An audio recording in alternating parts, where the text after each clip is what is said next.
With just one opportunity left to win into the Icon Cup Series playoffs, tensions for some are at an all-time high. Anticipation is a word we're going to be using this evening. It's make it or break it time in the Irish Hills of Michigan, and anybody looking to break into the playoff field now will have to do it with a win. Welcome to Pit Stop TV in the virtual Brooklyn, Michigan. My name is Andrew Cardinale IV. I've got Zach Burtis alongside, and it's a pleasure to join you for continuing coverage of the 2024 Icon Cup Series. Tonight's coverage from Michigan, is brought to you by Whiplash Sim Cams, by ATVO, and by CC's Business. And Zach, as we take a look at these scenic shots around Michigan International Speedway, of course, 2 miles in length, very similar to California, a lot of ways down the road, of course, in Fontana, California. We were there just a couple of weeks ago. Now we're here at Michigan, the sister track of California. This is going to be an interesting little treat for us. Really fast, really wide, really high banked in the corners as well. It gives a whole different kind of racing from California, though. Yeah, and I think the greatest thing when it comes to the iRacing Sim at Michigan International Speedway is if you have watched the NASCAR Cup Series race earlier, you would see that race got postponed due to rain. No rain today. Clear skies, sunny, partly cloudy. It's going to be a great race day for these Icon Cup Series drivers. Michigan, like you said, Andrew, very, very similar to Auto Club Speedway, the former Auto Club Speedway. May it rest in peace, as I believe, if I'm not mistaken, Roger Penske actually had both of those tracks built, and that's why Michigan and Auto Club are so very similar. But this track is always known for producing high-speed, super speedway-like racing.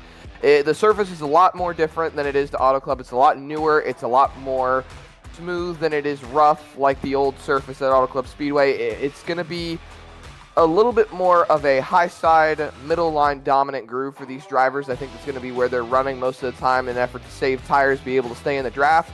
But all around, this track should produce probably some of the best racing we've seen moving forward when it comes to super speedway type tracks, especially as we inch closer and closer to the playoffs. This is one track that you do not want to lose ground at, especially considering there's a lot of open opportunity for any driver to win today. There is open opportunity for just about anyone to win this race, and anybody in the yellow is going to have to. Evan Patinko, Brad Delph, Cody Neal, Anthony Teseo. Teseo is not even here this evening, so he is confirmed out of these playoffs. Hanover Fist, Stephen Tuck, Robert Blue, and Thomas Taylor, assuming they've met the required amount of starts, they will have to win this evening to get into the playoffs. It's not going to happen by points at this point in time. 34 points will just about not be. I think Patinko might just be on the very fringe of technically, mathematically being able to make it happen, but he'd have to win both stages and win the race, I believe, and hope that Brock Hurst finishes at the very back of the field. It's that kind of day at this point. Must-win territory for Evan Patinko and Brad Delph and Cody Neal, and I don't see Cody Neal on the entry blank, so it's down to Patinko and Delph, really, to see if they can make it into the playoffs or if they just miss out in 17th and 18th. Otherwise, you see all the green wins and points lock-ins. They're all set, Zach. This playoff picture has become very simple. Either two drivers will win or two drivers will get enough points. You say the playoff picture has become very, very simple, but anybody looking at Brian Smith and 10 wins in that column, I mean, you may be locked in for that first round, but moving forward, you got to contend with these guys that have been super consistent all season long and have absolutely nailed strategy, nailed race pace, everything. Vincent Loria, Nathan Finnegan, Ryan Patty, Timmy Harper. I know some of those guys have had a lot of struggles in the last few races. Some of them I was not here for due to a few technical problems, but I have been seeing a lot of these guys still being consistent regardless of the fact that they're locked in. So you may make it in, you may be able to point yourself in on points or even with a win moving forward as we inch closer into these races. That's the thing that you should be thinking about right now. To look at the points out of the way, we can take a look at the schedule then as qualifying opens up for us on the racetrack. Cameron Thompson first to post a time. This is race 25 of 37, the final regular season race. Daytona next week will begin the playoffs. Then it's Darlington and Atlanta for the remainder of round number 1, the round of 16. The round of 12 will consist of Watkins Glen, Bristol, and Kansas. The round of 8 will be Talladega, Charlotte, and Las Vegas. And finally, the round of 4 will consist of 3 races, Miami, Martinsville, and Phoenix. That's a quick look over everything to expect this evening. Qualifying, though, underway, so we'll get down trackside and join these guys. Cameron Thompson goes fast again and will now be usurped for the pole position by Ryan Patty. Car number 30, the pickle car, is back after Richmond last week, and it is quick. A 39.243 for driver number 30. That is a stout lap time. That it is. Patty, top of the board. Finnegan, Thompson, Gladulage, Brzezowski. He's been fast for the last few races, I will say. He's got some potential, and I think he might have a win coming as we see Brian Smith on the clock. Like I was saying, Andrew, these drivers run a middle of the high line. That's where the fast is going to be. That's where the slow are going to be trying to be as we ride on board. Brian Smith all the way against the wall here. And Patinko is trying to come to the line for, I think, his second lap here. Jacob Smith bumps up to pole position. Evan Patinko comes across the line. It's a 39.666, and that's going to net him a 15th place starting position. Here comes Brian Smith to the line as Bryant Lucas goes 18th. Stephen Tuck goes 19th. Eric Smith 20th. Brian Smith is going to net 17th on his first lap, but that's lap 1, Zach. He's got a whole second lap where he's going to be primed to go a whole lot faster. He's set up for this lap. That's what these guys do. They run high lap 1, they get that momentum built up, then they go for it lap 2. Yeah, look at how he's not going all the way to the wall right there. It's a lot of drivers that they have that tactic. They don't want to go all the way to the wall on the backstretch because it does not help the aero of the car. It actually slows you down anywhere between 1 to 2 tenths as you go down the back straightaway. So you see Brian Smith all the way to the wall, all the way down the racetrack to the white line. At the line, 39.29. That is good enough for P4. And not quite good for a top 3 starting spot, but certainly strong in its own right. Here's Brock Hersey right on the cut line, but plenty of points over it. Brock Hersey coming around to complete lap number 2 of his qualifying run. Lap 1 was a dud, so lap 2 is going to be the lap of record for driver 24, and across the stripe, it'll be a 39.771, which will be a little ways down the order. 19th spot for driver 24, rather. 19th place for him. One that stands out to me here in this qualifying session is going to be Kyle Vincent Gilbert, who led practice, was fastest in that session. He does not take a time, it looks like, in this qualifying session at all, so he will end up starting from 26th position, the sole driver not to take a lap of any kind.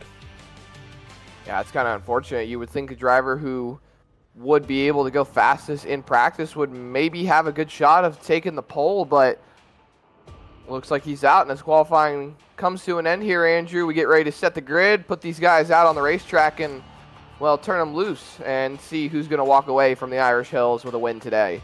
We'll have a quick warm-up session first where we can talk about weather conditions and such. 80 degrees in the air, 118 on track. You talked about it already. Clear skies for the most part. A little bit cloudy here and there, but not really lending much shade to the racetrack. So it is warm. It is toasty in virtual Brooklyn, Michigan. That is a really high track temp for these guys to contend with today. And you know what? Interestingly, Kyle Gilbert, who was the sole driver not to post a lap, is immediately on the racetrack here in warm-up, was fastest in practice, and it looked like he used his 3 laps in qualifying. I don't know how, but it seems like he invalidated each of those laps in qualifying. That's impressive. Maybe he was just trying to get down onto the apron on the front straightaway, maybe clip the grass. That's a lot of that, or he just tracked out a little too much, maybe. I'm not really sure. It's possible. You know, you're just trying to find the limit. Push it as far as you can and see where you can go with it. And sometimes these drivers push it a little too far. You can see Gilbert here with the beautiful graphic that we saw earlier this week that Andrew freshly made to keep up with the demands of Pit Stop TV and the great stuff that you viewers want to see. They shift down into 4th gear going through the corners. I wonder if he shifts up at all before turn 3. Yep, there's 5th gear. Where does he shift down? Just about on entry, maybe a little bit after. It's an interesting tactic, Andrew. I haven't seen a lot of guys trying to shift here. The practice laps I ran about 10 to 20, somewhere in there. I don't recall exactly, but I was shifting, and I would shift right at the line each time on the front stretch, downshift back into the corner, and I would pull fifth pretty late down the back straightaway. There was, I believe, a marker on the wall that I was using each lap. I'm going to look for it here right about here. Yeah, there you go. There's the shift. Timing, I guess. So I guess I was doing something right in my testing. I don't drive much these days, but every once in a while, a blind nut finds a squirrel, and apparently I can shift at the right points. That's good to know. Jacob Smith on the racetrack in warm-up. Now, we do have a couple of part-timers here with us this evening. Bryant Lucas, one of them. We've seen him a couple of times now from Pit Stop TV. Good to see him back on the racetrack. We'll talk to him later on during this broadcast with his very silver Pit Stop TV Ford Mustang. We also see Charles Woods in the field. He's in his Crown Jewel number 98. Crown Royal number 98, rather, with Purple Heart Homes on the hood of that Chevrolet. Yeah, you know, I suppose there are. We do also have Johnny Hamby here this evening with the John Deere number 17. Good to see him back in the field. Haven't seen him in a while, so good to see Hamby back with us.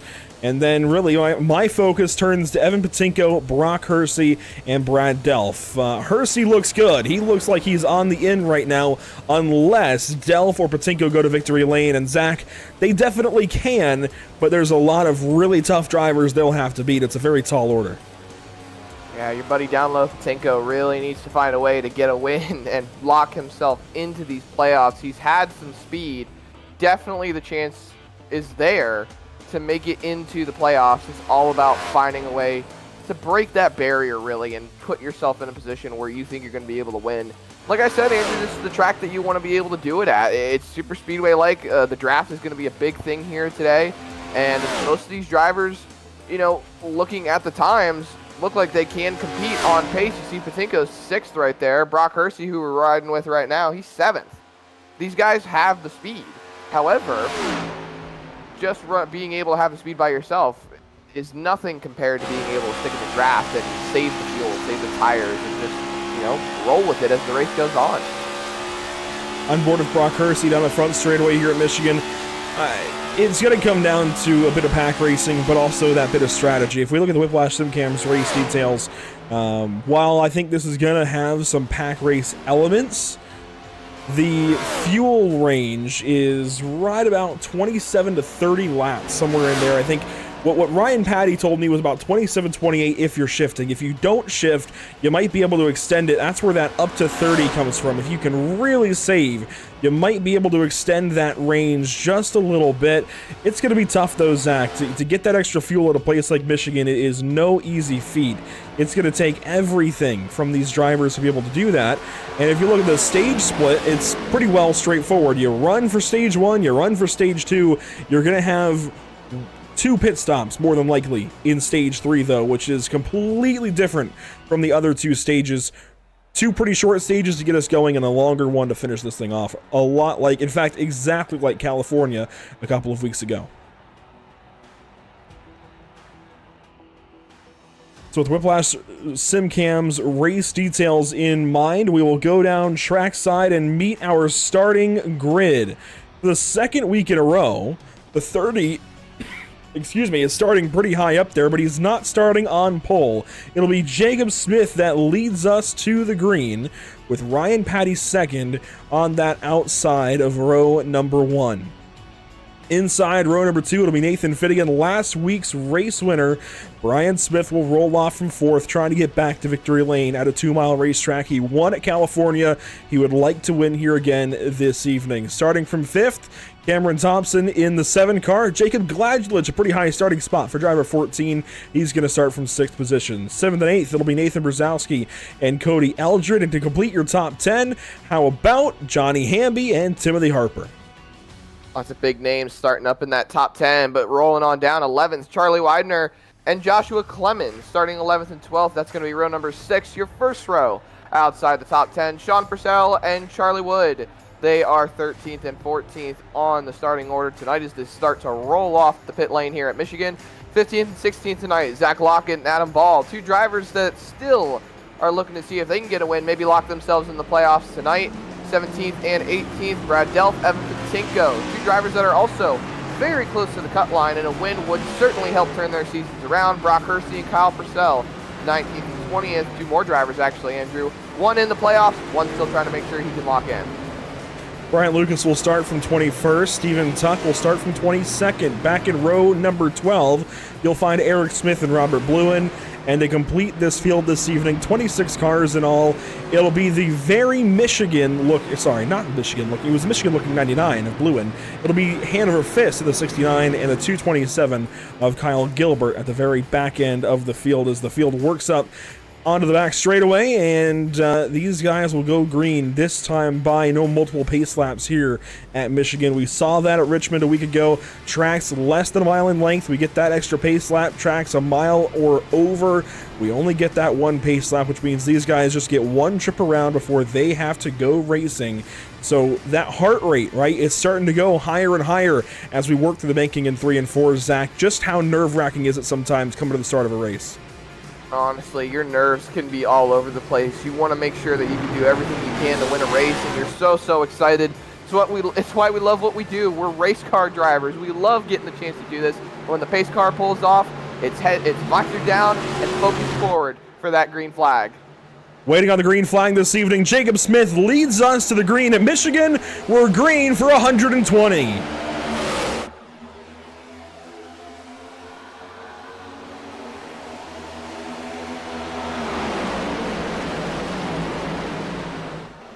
Jacob Smith leads us through the first turn. Ryan Patty outside, then Nathan Finnegan, Brian Smith. The whole field works off the making for the first time and down the back straightaway. Jacob Smith going to assert himself for the race lead. Brian Smith moves around.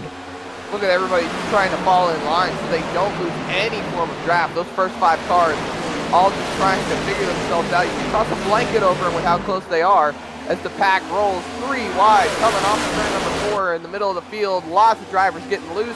The lap 1's going to be led by Ryan Patty. Ryan Patty just beat the 21 back to the stripe. Nathan Finnegan working on third here with Brian Smith, and that Carson Hocevar lookalike of Nathan Brzezowski's in the top 5 on lap number 2. So very strong runs already mounting for these drivers up front. You know who you don't see up here is Vincent Loria. He was at the Michigan race earlier today, is not able to make it back by race time, so we are down one top contender, but Jacob Smith is making up for it. He's got his Ford pointed back to the front as he leads for a moment there in 3 and 4. Patty powers back on the outside. Now the outside line is going to be super powerful when it comes to the runs off corner exit. You can see Jacob slides back in right in front of Brian Smith. Can't say he'd probably be happy about that as he just turned the fastest lap of the race. Side by side once again for the lead. Side by side for third as well. But it looks like Finnegan is going to get a little bit of aero wash and fall back ever so slightly right behind Brzezowski. Saw a couple of fan cams there. Love those fan perspectives, but right now we got to focus up on the race leaders. Jacob Smith right back to the inside of Ryan Patty. This is a preview of what we might see later on for the race win. You talk about guys like Evan Patinko and Brad Delph needing to win today. This is what they're up against. They've got to get up here and muscle it for the race win with these guys who are racing like it's for the win on just lap 3, now lap 4. Muscling for the race win can be a bit of a bad call, though, as Gilbert goes fastest. You can see here that Smith is trying to get that lead away, but he was punching a hole for himself as well. Fall in line, let Patty punch that hole. Save your fuel, save your tires. Now you've lost position to Brian Smith, and you've lost position to Brzezowski. Back in the 4th now. As I say that, Brian Smith trying to take this lead away from Ryan Patty. Will he clear him? Yes, he will. New leader off of turn number 4. That's going to be Brian Smith as they come down to the flag. Here comes a run, though, from the 30 car. Back to the inside goes Ryan Patty in that Grillo's Chevrolet. He's going to have the point into turn number 1. Brzezowski there in the 3rd spot. Smith back and forth. Finnegan completes your top 5. And Brian Smith right on the door of Ryan Patty through 1 and 2. Holds that 30 car at bay. Is it lap 5 or lap 105? These drivers are not holding back at all. They want to see who can lead these laps. So you got one car out of line back there. Not sure who it was. They're all the way on the bottom, keeping it straight. We stay green. They might get 4 wide, but they're definitely 3 wide coming off of turn number 4. Jacob Smith way down there painting the yellow line. Brzezowski painting the wall right now. And he's got the mega run down the front straightaway, pushing Brian Smith out to the race lead. Brzezowski commands now 2nd position, and Patty falls back to 3rd.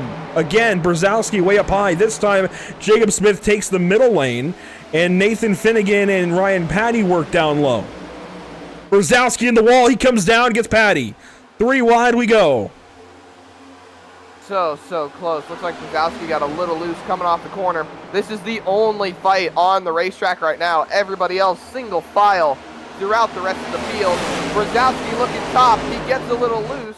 Jacob Smith falls in line right in front. Now Finnegan splits the middle. They might get 4 wide here, Andrew. And what you're watching at the front of the field is 3 drivers with race wins and a couple of part-timers. So guys that are not worried about making it to the end of this race. They just want to go out there and have some fun, and if they win, awesome. That's why you're seeing them race so aggressively here in the first 7 laps of this one. Brian Smith, though, going to take away the race lead and start to drive away as that Brzezowski machine gets the wall again, that time later down the back, stretching into turn number 3. Lots of drivers now coming over the radio. They don't seem to appreciate the snaking going on at the front. As Finnegan, very, very loose, coming off a 4. Patty's going to jump to the outside. All of this fighting, Andrew, everything these drivers have been doing has allowed Joshua Clemens to close back in, as well as bring Sean Purcell with him.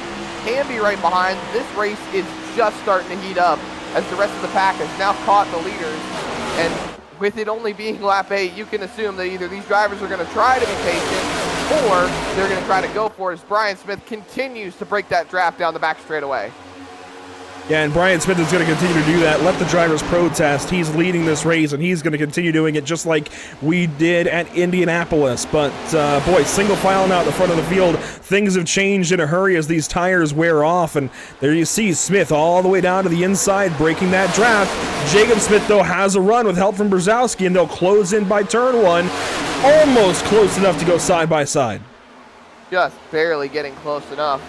Smith in the 21, Smith in the 78. 2 Smiths leading the way here at Michigan, trying to see what each other is going to do. Brian Smith did not try to break the toe that time around, and that's going to allow Jacob Smith to close in. There's the move, Andrew, side by side, going into 3.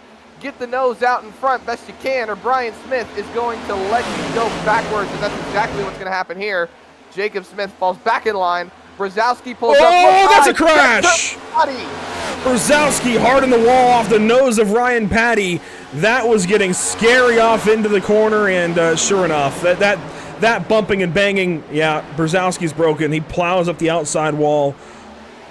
I think it was from the best of intentions from Patty, but he was all over the back end of the 77 and just jacked him up big time. Ryan Patty has since come over the radio and told Brzezowski that he is apologetic for the incident and takes full responsibility. As you see Brzezowski getting to the bottom, more than likely taking that car down into the pit lane this time by. You can see all the damage on that right front nose, and that he is 3 wide right there, but Brzezowski to the security of the pit lane, and that is not a way you want to get your race started.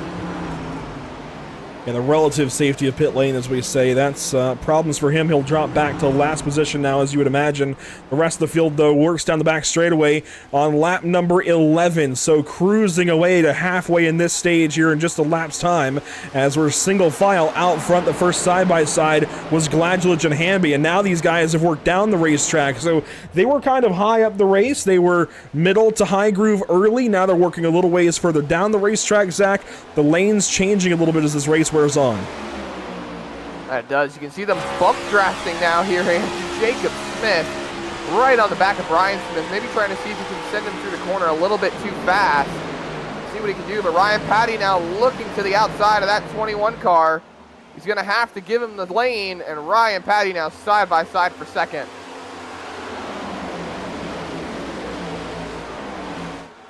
Side by side for second place. Patty on the outside, Smith on the inside. Joshua Clemens is there. He would like to take advantage of this. He gets free out of the corner, though, and just hangs on to that 44 Ford.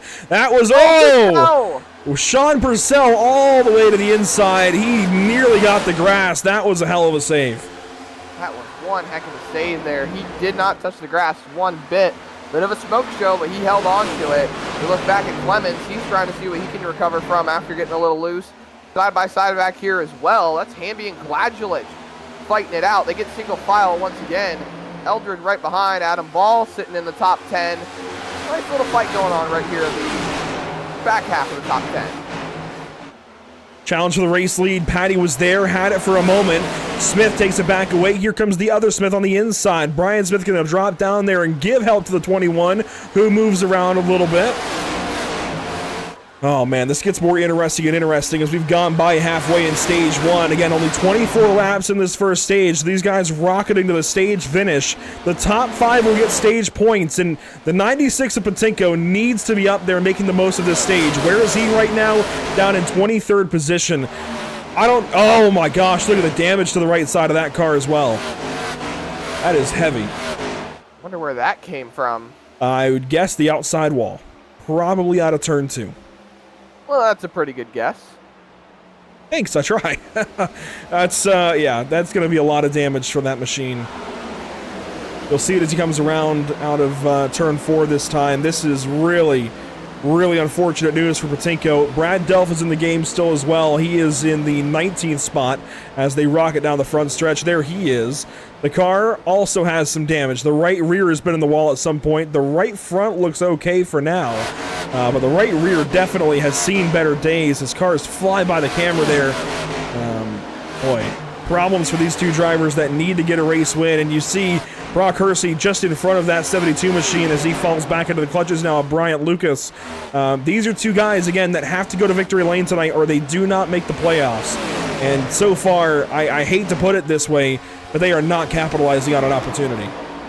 But they are not. Brian Smith continues to lead the way. He's looking for win number 11 on the season. Nathan Finnegan, Ryan Patty, they've all won races. Look at Thompson here in the 7, though. He surged up pretty late in this run, surprisingly. Worked himself up into the top 5. He made it past Clemens not too long ago. And he's trying to see if he can hunt down Jacob Smith, who goes for a move on Ryan Patty. We see Gladio's looking to the high side. There is Jacob Smith. Clears Ryan Patty, draws onto the side of Finnegan, which is not going to allow him to clear, but he slots in. What a move there. Blocks Patty up the racetrack. These guys will get real aggressive. They've been real aggressive all 17 laps so far of this race. These guys have been racing really hard for all of these spots up front. Finnegan now in second, leading this little charge up to Brian Smith. Got real free that time. Smith reacts, goes all the way down the racetrack to try and break that draft for the 6 car and make him fall back and keep these two fighting for second spot, and it works. Smith to the inside of Finnegan. We got to clarify, Jacob Smith to the inside of Nathan Finnegan. These Smiths are getting confusing up front. Jacob Smith has a problem. He bobbles and gives that time right back up. I mean, it's like clockwork. These guys are just moving all around. That tends to happen when it comes to racing here at Michigan. You think you have them clear. It's like dirt racing. You slide up like it's a slide job, and you think you've got the whole lane clear to yourself, and then all of a sudden, here comes a crossover with a run, and all of a sudden, you're losing all that time you just picked up. Jacob Smith back to the inside, now of Cameron Thompson, who's worked his way up to 3rd spot. Could he be a threat here for the stage win as he's moved his way through this field? I mean, he started down in, what, the 5th position? Well, he was kind of non-existent early in this stage anyway. He dropped down to 9th spot and almost is going to turn, maybe. It gets turned into the grass off the back end of the 21 of Jacob Smith. That was a bad block that just continued to get worse. Cameron Thompson down through the grass is going to fall down to 8th spot, just as we were singing his praises. Oh, my goodness. There was a little displeasure over the radio. I would imagine so. I don't think he was very happy with that 21 of Jacob Smith. Like I said, Andrew, you said they've been getting aggressive, or they have been aggressive. I think the aggression level has been turned up since the start of the race. So maybe they've been aggressive, but now they're being a little more aggressive. Patty in the wall that time out of 4 as a battle sparks up for 5th spot. Joshua Clemens and Jacob Gladjulich go to work now. Clemens in the 44 defending. It's the 14 of Gladjulich on the inside advancing. And he's going to poke his nose to the inside of turns 1 and 2 and try to take the spot away just as Finnegan gets to the race leader through 1 and 2. And here comes Jacob Smith. Oh, and he's going to get himself hooked off the 6 car. Is he going to keep it straight? It looks like he will, but there's got to be some damage on that right front. Both of those cars have damage. Look at the left front of Finnegan's car. He gets free on the inside that time. Jacob Smith has right front damage. Finnegan has left front damage. Finnegan tries to get back in line. What a lap for the 21 there. Jeez.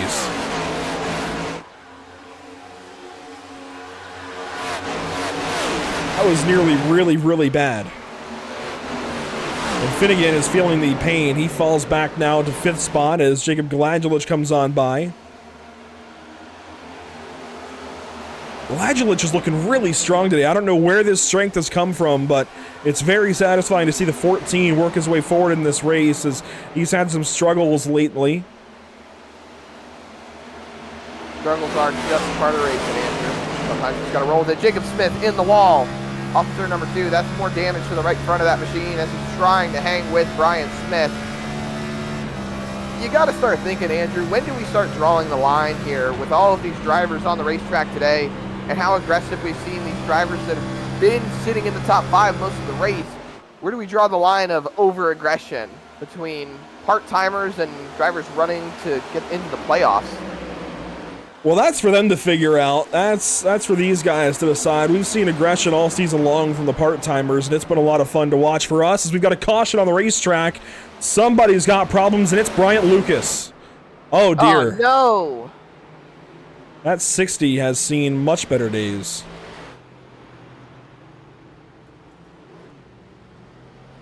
We were talking to Bryant Lucas before the race started. He's got our pit stop TV logos and Whiplash sim cams all over that race car.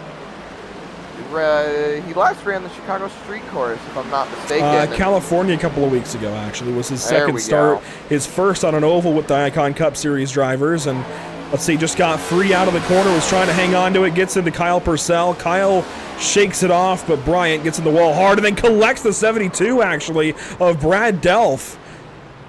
Wow, that is drama big time for the 72 machine.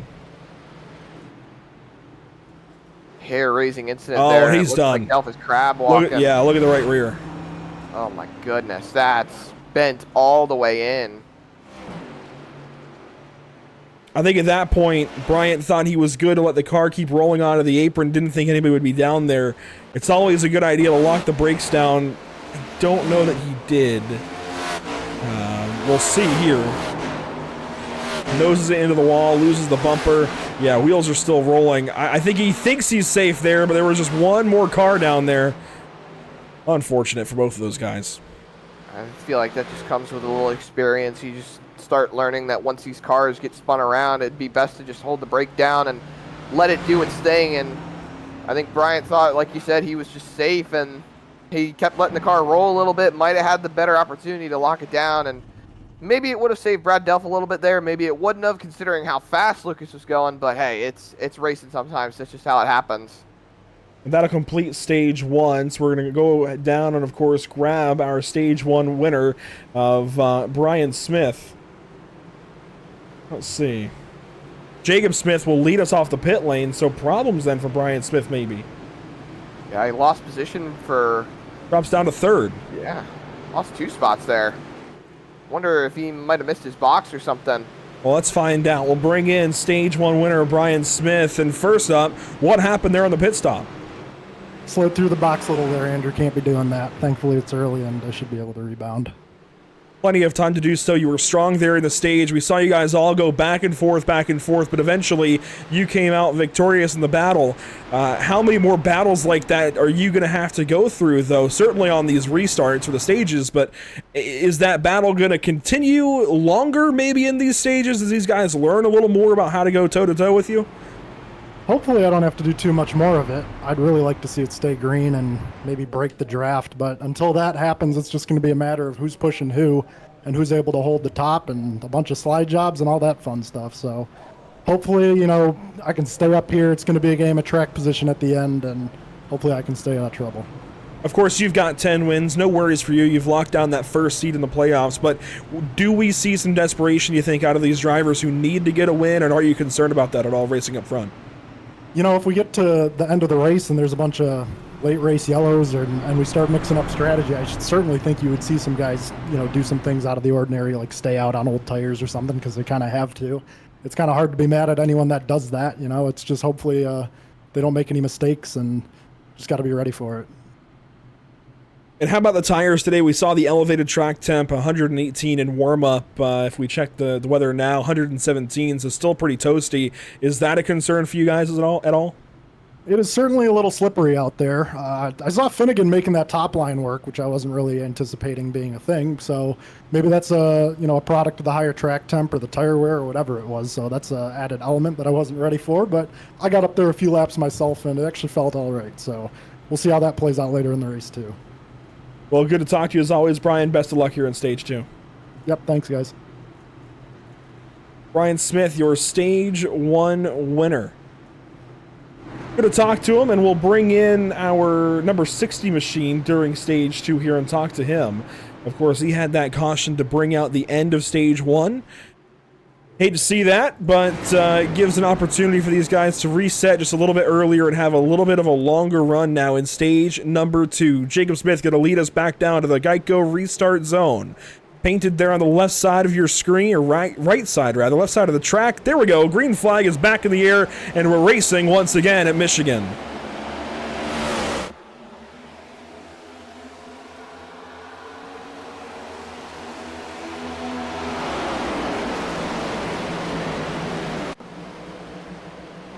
A big restart, of course, for your race leader, Jacob Smith. He pulls away to a large advantage. Second and third right behind. Fourth and fifth fall way back. That's Hamby and Gladulich now in those 2 positions as they get single file in your top 3.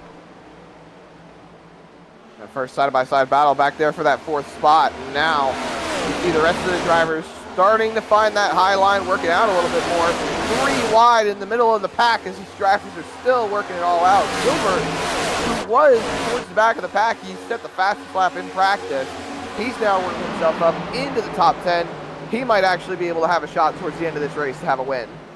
See Widener in there looking for his first win still. Gladulich, Ball, Hamby, Eldred. A lot of great drivers in here. A lot of guys looking for their first win on the season. Would like to get one here at Michigan. Timothy Harper right smack in the middle of this pack.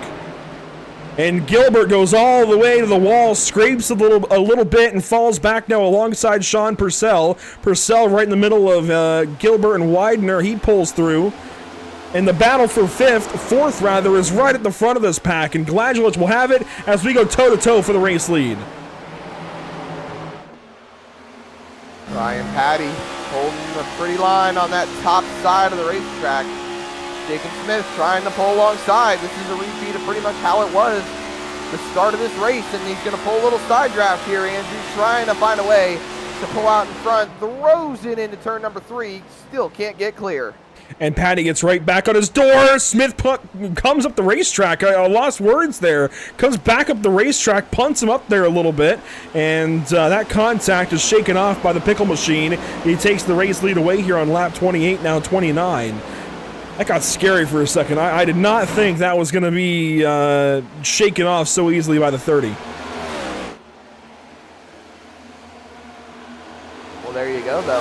Ryan Patty still hanging out in front. You see everybody getting single file for the most part throughout the field. A few drivers straggling, trying to see if they can make the bottom line work, poking out a line, but it's not going to do much good when everybody is just trying to see if they can hang on to this fuel. This is going to be the big thing, Andrew. Saving fuel throughout this stage. You do not want to burn up this fuel punching a hole for everybody else. That's why I don't know if it's a good call for Ryan Patty to be leading this race if he's going for the win. Well, they're good on fuel for stage 2. I still think it's possible. Oh, Timmy Harper. Very, very close incident between Timmy Harper and Sean Purcell. A little bit of contact. Purcell got loose. That's 2 saves out of Sean Purcell tonight. Purcell brothers seeing a lot of action here early in this one. Timothy Harper there as well. They fall back a little bit outside of the top 10. Purcell just hanging on to the back end of the top 10. Very back end of this line, though. And one driver who wasn't up here on the restart and has climbed his way up here was Nathan Finnegan. He took all those damage repairs after that contact with Jacob Smith. He's worked his way back up into 7th, but he restarted way down to the order 15th or so and has worked his way back up as Brian Smith has gotten by Jacob Smith, and we're going at it again inside our top 3. These top 3, they have been so competitive tonight. Jacob Smith just can't work the bottom. I've said it multiple times. The high side of the middle is going to be the lanes to go with. That bottom may be good for passing here and there, but that outside line is going to be the most beneficial as the race goes on. We're within 100 laps to go now, Andrew. They've got a lot of time still left in this race to make that bottom line start to work, put some rubber down, and maybe bring that groove to life. But I still think that it is going to be that top line that's going to be dominant. As we saw Ryan Patty snaking side to side on the back straightaway. I think one move might be enough. I don't know what he's doing with swiveling back and forth like that, though. Trying to break the draft is the name of the game. We'll continue to watch our top drivers here, but we're going to go down and talk to Bryant Lucas, who had a problem there in stage 1. What happened to you, Bryant? Just car getting loose off the corner there. I was watching the car ahead of me, Kyle Purcell. He was having the same problems, and I felt the car was good, and then we got inside all that dirty air, and dirty air is the biggest thing on these next-gen cars. You got to watch out when you're right behind somebody, and that's exactly what happened. You could see that car snap and snap and snap until it just really hooked Kyle Purcell there. You got a good look at it there. Watching the race leaders still, how have the tires been? We talked briefly with Brian Smith about the higher track temps today, 118, 117 degrees in the air, or sorry, on the track. How hot is it for you guys? How difficult is it to hang on to the race car? It's starting to cool off just a little bit here. We're at 115 based on my radar here on Race Labs. I'm still on my same tires from the first round, and I was about 78 on that right front. That's like really the tire that's cooking there, but yeah, these tires are really struggling on keeping rear grip.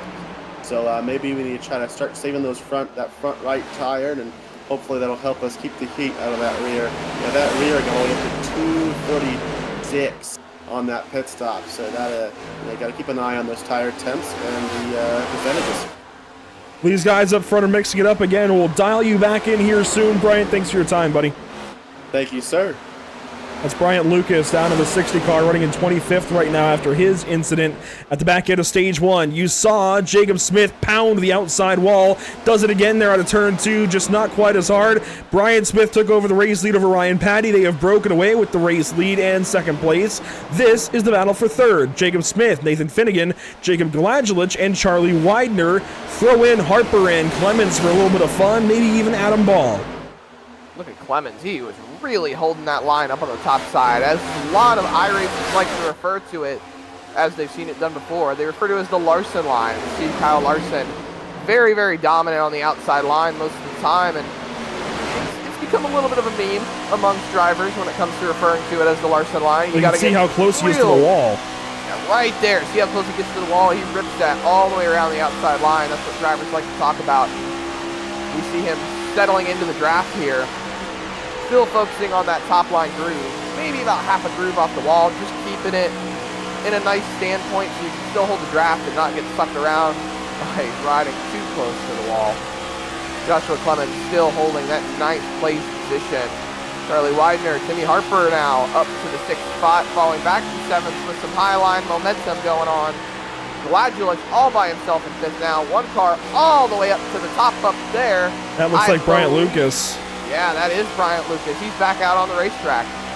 Yeah, he's now 2 laps down with a lot of damage, but trying to soldier on in this one. He gets pulled up right in this little pack that's trying to go on by him, and Clemens works to the inside as Lucas was holding the top side. He does so nicely and lets these guys go by. Now you also see Timothy Harper into the top 5 for the first time tonight. He's worked his way up here as Cameron Thompson goes for a slide and just hangs on to the race car. Great catch, Cameron. Wow. Oh my goodness. These guys are scaring us tonight. Hearing you, my blood pressure's through the roof. Back up front for the race lead, Brian Smith and Ryan Patty. We're going to the completion of lap 51 here. Lap 51 in stage number 2.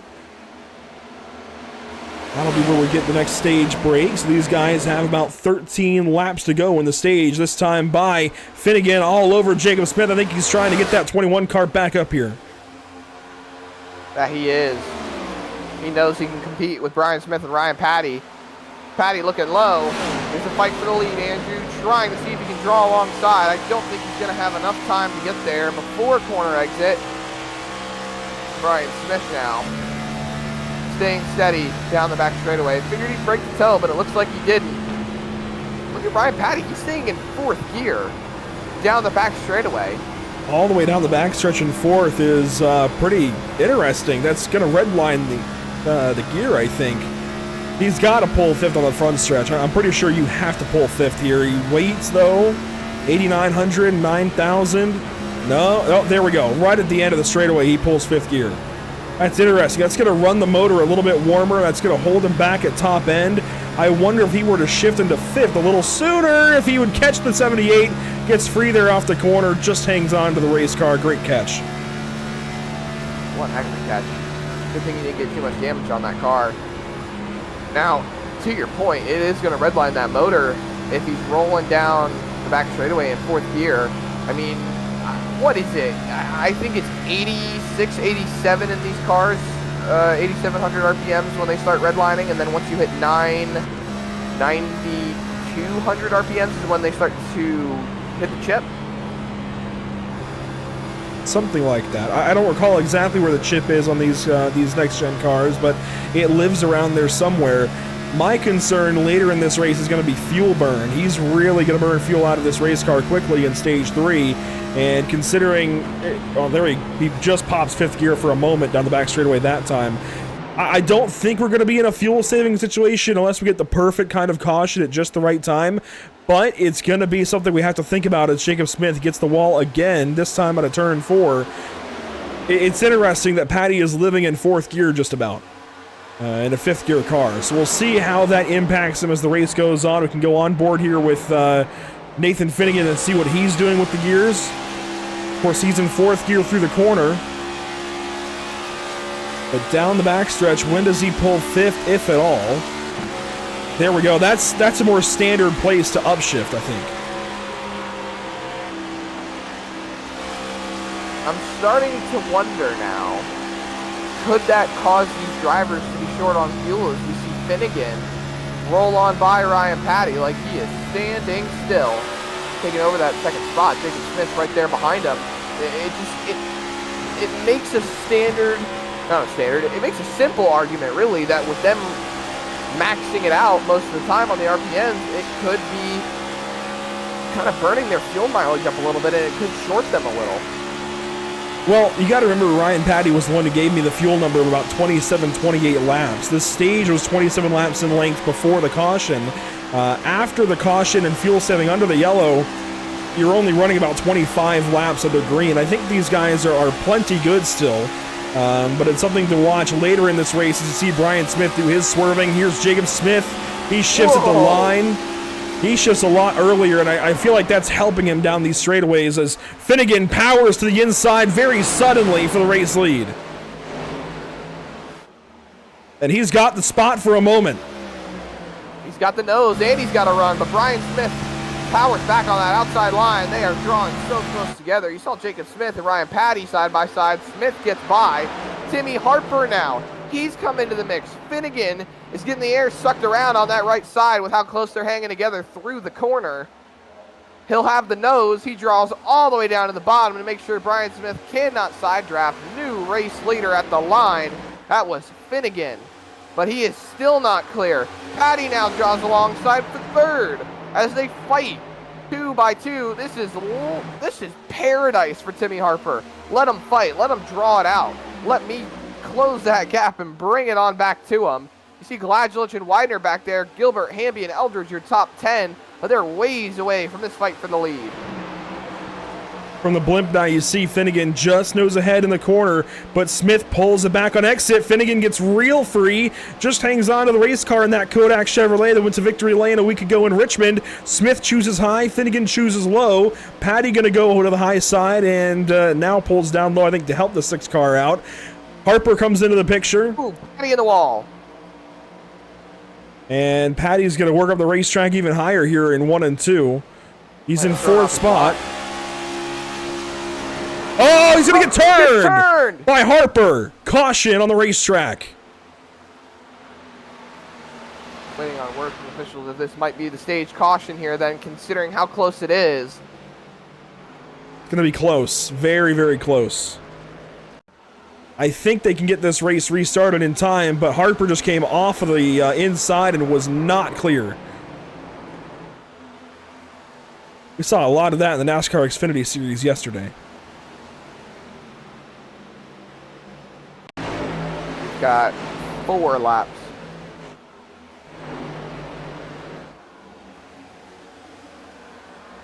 There you see the 30 just gets turned around. Very quick spin, able to right the car pretty quickly.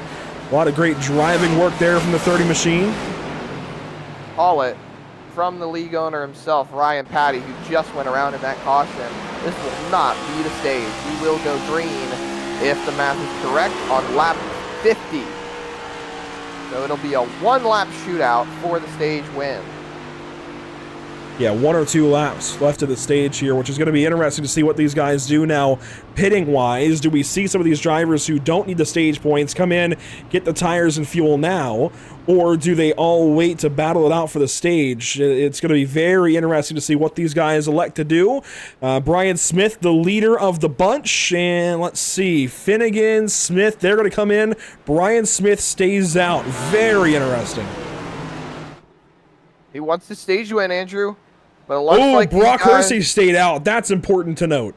Brock Hersey, right on the cut line, stays out. He's going to race for stage points at the front. He's trying to get all that track position. Oh, one car with the nose off in the pit lane. How did we miss that? Charles Woods, he's 3 laps down. He's been there for a bit. As the 21 backs into his stall, he overshot.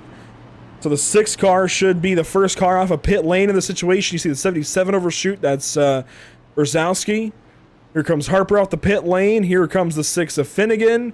The 17 of Hamby. The 7 of Thompson going to beat the 21 out of the pit lane. And Finnegan is going to rejoin the racetrack in 9th position. So 8 cars will stay out under this yellow. You see Brian Smith, Jacob Gladgelich, Charlie Widener, Ryan Patty, Kyle Gilbert, Cody Eldred, Josh Clemens, and finally Brock Hersey at the very back end of the line. I love the move, Zach, but when you're at the very back end of the move, it's not so strong. You got to do what you can. Get some points. You're fighting to make it in for the championship. And you know for a fact that if these drivers have bad races throughout the playoffs, that you can find a way to point yourself continuously forward as long as you stay consistent.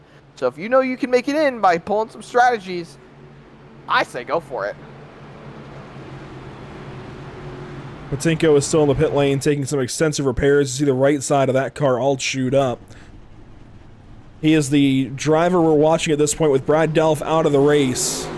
He's the driver we're watching that has a chance to win into the playoffs and shake things up. Otherwise, the playoff grid will stay stagnant. And Brock Hersey will be the final driver in. This all but locks in the 0-4 by the way of Sean Purcell.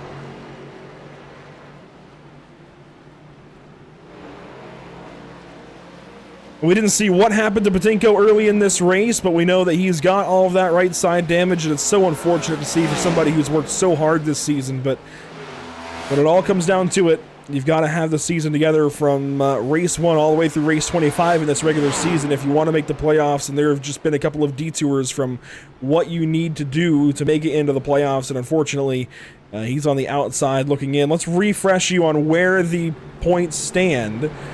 Take a look at it there. Patinko on the outside looking in. There he is in the 96. And Hersey on the inside trying to stay there, and so far it's looking good. He's going to fight for some stage points here. He's going to restart 8th.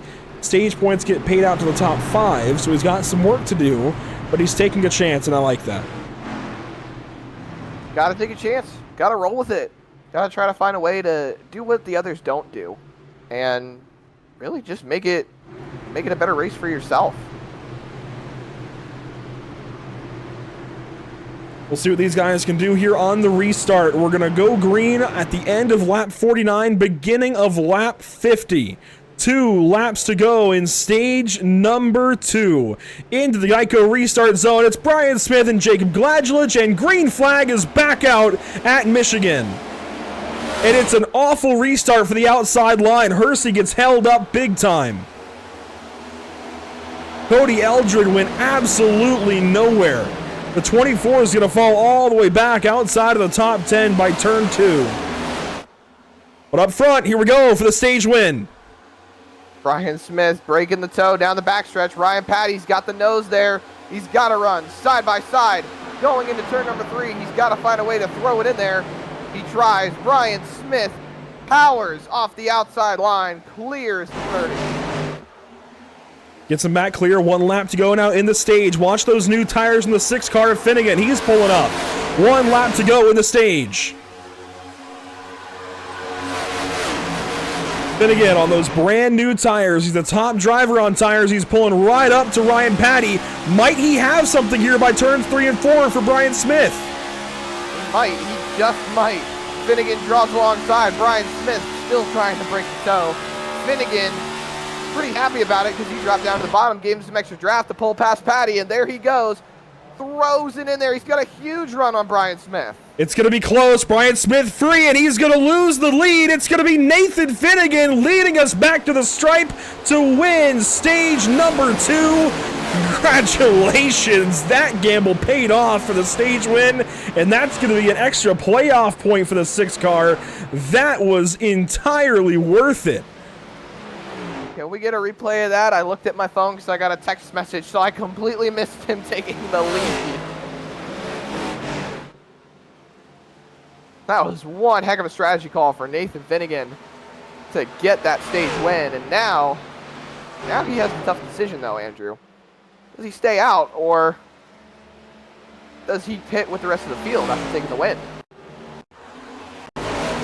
Let's watch the back end of that last lap. There's Finnegan passing Ryan Patty down the back straightaway into turn number 3.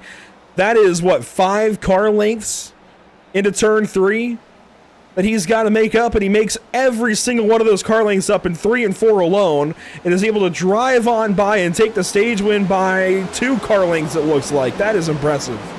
Yeah, I think if Brian Smith wouldn't have gotten so loose coming off of turn number 4, that might have been his race saved for the stage win. But then again, there's also so many different factors that play into it with Nathan Finnegan. Here's the run that he's got on Ryan Patty. Is Brian Smith breaking the toe? See, it looks like he got sideways there when he went to break the draft.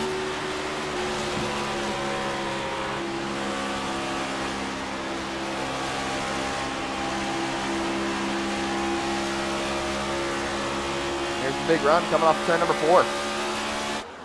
Really impressive stuff there to win stage number 2. Now we'll see some pit stops on the far side of that stage finish. Who comes in? Who stays out? Do we see Finnegan double dip and come back in? No, he's going to stay out, which makes sense. We're going to see fewer cars pit under this stage than normal. We are going to see a lot of drivers that come back in and top off on fuel. So even the guys that took tires there will likely come back in and recycle into the pit lane.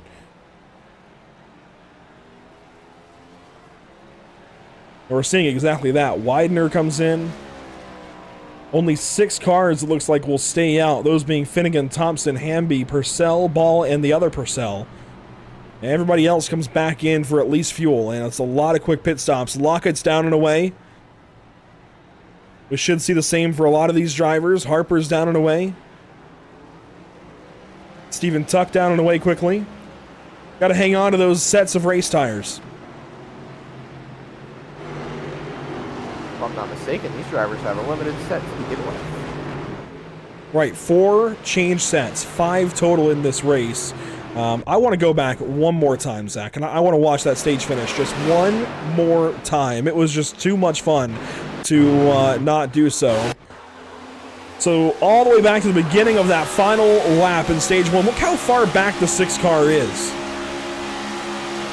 I mean, he's in 4th into turn 1.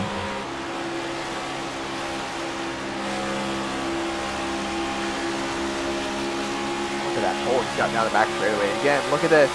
Brian Smith, it looks like he got free when he moved, which allowed Finnegan to draw up further. And then way down into the corner, big send. And it was even close racing for the back end of the stage, but Johnny Hamby is the final car to earn a stage point. There you see Finnegan just drive right on by. That was just I know it's new tires versus old, but that's actually a perfect display of the new tire advantage of some 20 laps or so, and why tires are so important. So I know Brian Smith won't like that replay, but that was a lot of fun to watch. Let's see if we can dial up the 6 car very quickly. We got so absorbed in the replays of the stage finish. We'll do so here, and Nathan, it'll be a quick one here, admittedly. We got so absorbed in watching the end of the stage over and over. We knew you had the tires, but how nerve-wracking was that for you trying to get back up and win the stage? I honestly didn't think we were honestly going to really be able to get back to Brian that quickly. We had a good number of cars to pass, and we made good pace off of 1 and 2 on the restart lap, and then once we were kind of there and off of 2 on Patty, it pretty much just knew we had to send it in, and so we could do to clear him and get the point. So it worked out. A long race to go. How do you feel about your car and your chance to win? Yeah, the Kodak number 6 Chevy Camaro is definitely hooked up. Better than A-Fix has been, admittedly, this week. So feeling pretty good if we can just keep it clean and just keep good track position. Good to talk to you again, Nathan, after your win last week at Richmond. Best of luck here. Appreciate it, buddy. Thank you. Nathan Finnegan, Stage 2 winner. Talked to him briefly there. It'll be Cameron Thompson on his outside, then John Hamby, then Sean Purcell, Adam Ball, Kyle Purcell, your top 6 who all stayed out under this stage caution. Adam Ball, the first car that pitted. I'm sorry, Zach Lockett, the first car that pitted, and we're back green at Michigan.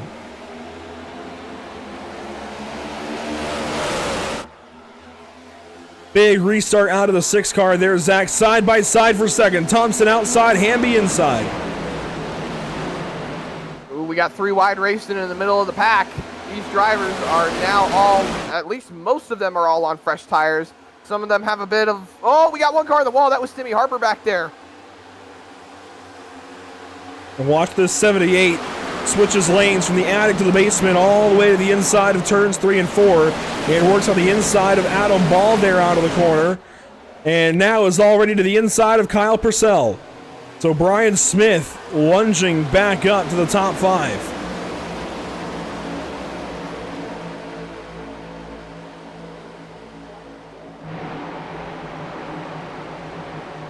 Finnegan with the race lead, Thompson second, Hamby third. Some different players up front compared to what we've seen the rest of the day. Things changing a little bit as this race goes on. Ryan Patty was a little shaky there at a turn 2. Your top 8 or so single file into turn 3. That's going to change pretty quick here. Brian Smith looking to the bottom, falls back in line all the way to the top.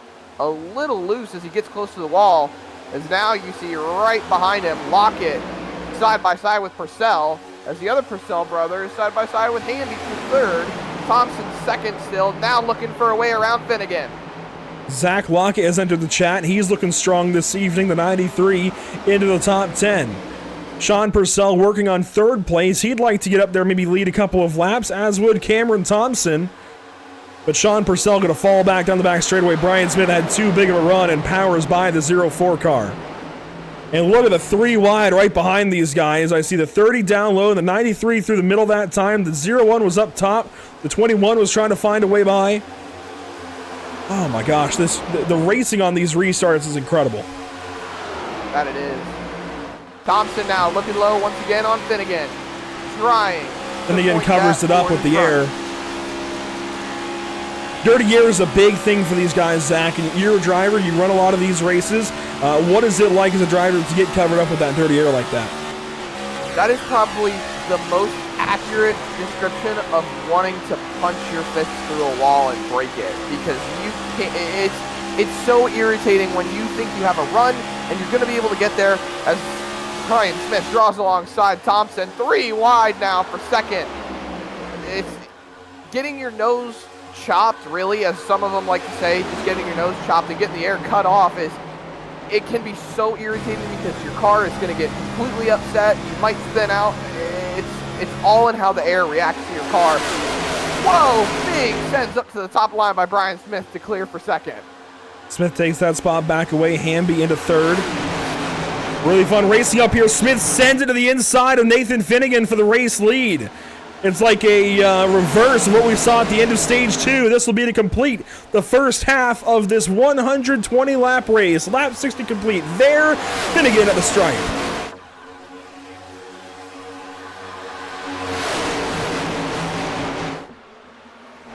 Through 1 and 2, Brian Smith going to power away with the race lead. He's going to take it over. Finnegan going to try and fire back with a crossover maybe. Down the racetrack he goes. A little bit of a block there from the 78 car. That was close. Finnegan had to go uber defensive down the back straightaway to hang on to that race car. Now they draw side by side.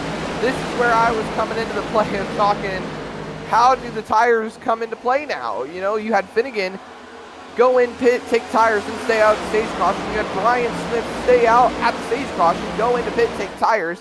He's in a better standpoint now. It may only be a few laps, but he has better tires than Finnegan as we draw just past halfway. Still side by side, Finnegan inside, Brian Smith outside, Johnny Hamby sitting back in the 3rd spot. These two have been the top of the game all race long, and that time Smith is trying to fit 2 cars into 1 lane. You see the 6 kind of fire back. Smith got down on Finnegan's door. Finnegan kind of responded and bumped back up the racetrack a little bit into Smith. Smith going to lead at the line though, and they're not done.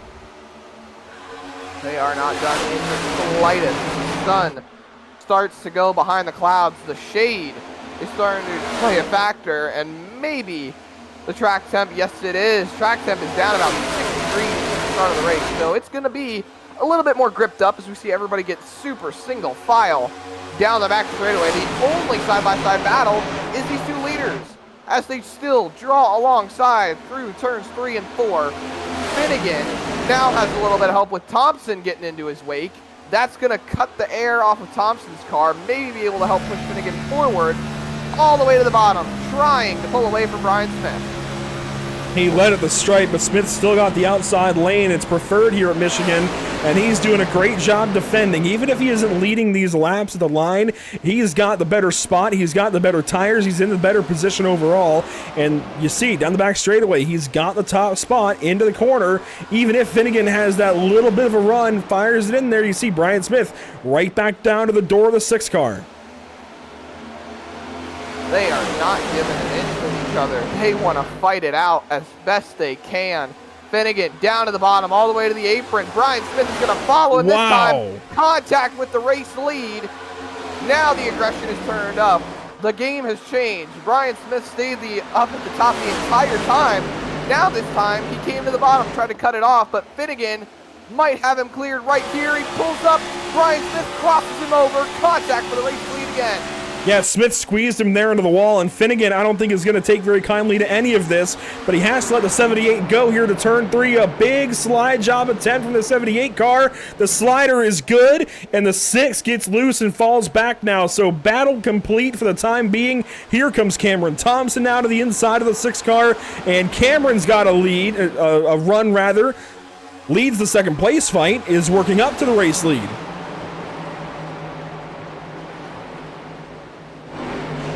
I don't think I can go any further on the edge of my seat without falling off right now, Andrew. This is some really great racing right now. Unbelievable stuff here from the Icon Cup Series. A little deeper in the top 10, let's cover it while we can. You see Johnny Hamby and Jacob Smith battling. Zach Lockett has filtered into 6th. Kyle Purcell and Adam Baller side by side. Charlie Widener and Kyle Gilbert complete your top 10. A little further back is Ryan Patty in the 11th spot. You've got Timothy Harper in 12th, Cody Eldred 13th, Sean Purcell 14th, Stephen Tuck 15th. A little deeper in this field, Evan Patinko has got a lot of damage on the outside of that car, the right side of that car. The 96 needs to win this race to make it into the playoffs, and so far this race has not gone his way. Damage early, but he is starting to climb back through. He was as low as 24th. He's up to the 19th spot. Has work to do, but he's working on it. As this day goes on, tries to put more and more cars behind him and work up to the race lead, but it's been a very, very sour day for car 96 so far as he races back here with Brzezowski in the 77 and Hersey in the 24. We'll go back up to the front of the field now with that quick little touch-up on Evan Patinko. We're 4 wide going into turn number 1. Whoa! Look at everyone scatter. Gilbert gonna win the fight for now. Here comes Widener. Here comes Patty. Patty was just 11th. Now he's battling for 6th, 7th. We had a couple cars actually, or at least one car, go down into the grass when they were 4 wide. It was pandemonium. Middle of the pack for these drivers. They are fighting it all the way out. There's not just battles up front. There's battles in the middle of the pack. You can see they're still side by side behind them. Widener, I believe, no, that's not Widener. That's Kyle Purcell and Adam Ball that are side by side going into turn number 1. Give it to Purcell. As you see this fight now, Timmy Harper, Lockett, all of these drivers are just doing what they can right now. As Timmy Harper might have a problem here. A little bit of connection issues there for the 12 car. Hopefully they get sorted out and he gets back in here, but he will make the playoffs. This was the last race he needed to start to hit the start requirement and make every race that he needed to for that win at Bristol to be effective to keep him in the playoffs here in 2024. Up front for the race lead, by the way, with all that fun behind, Brian Smith fell to 3rd. Cameron Thompson has taken over the race lead here at Michigan International Speedway. So cars 7 to the point, cars 6 in 2nd, car 78 in 3rd, the 21 is 4th.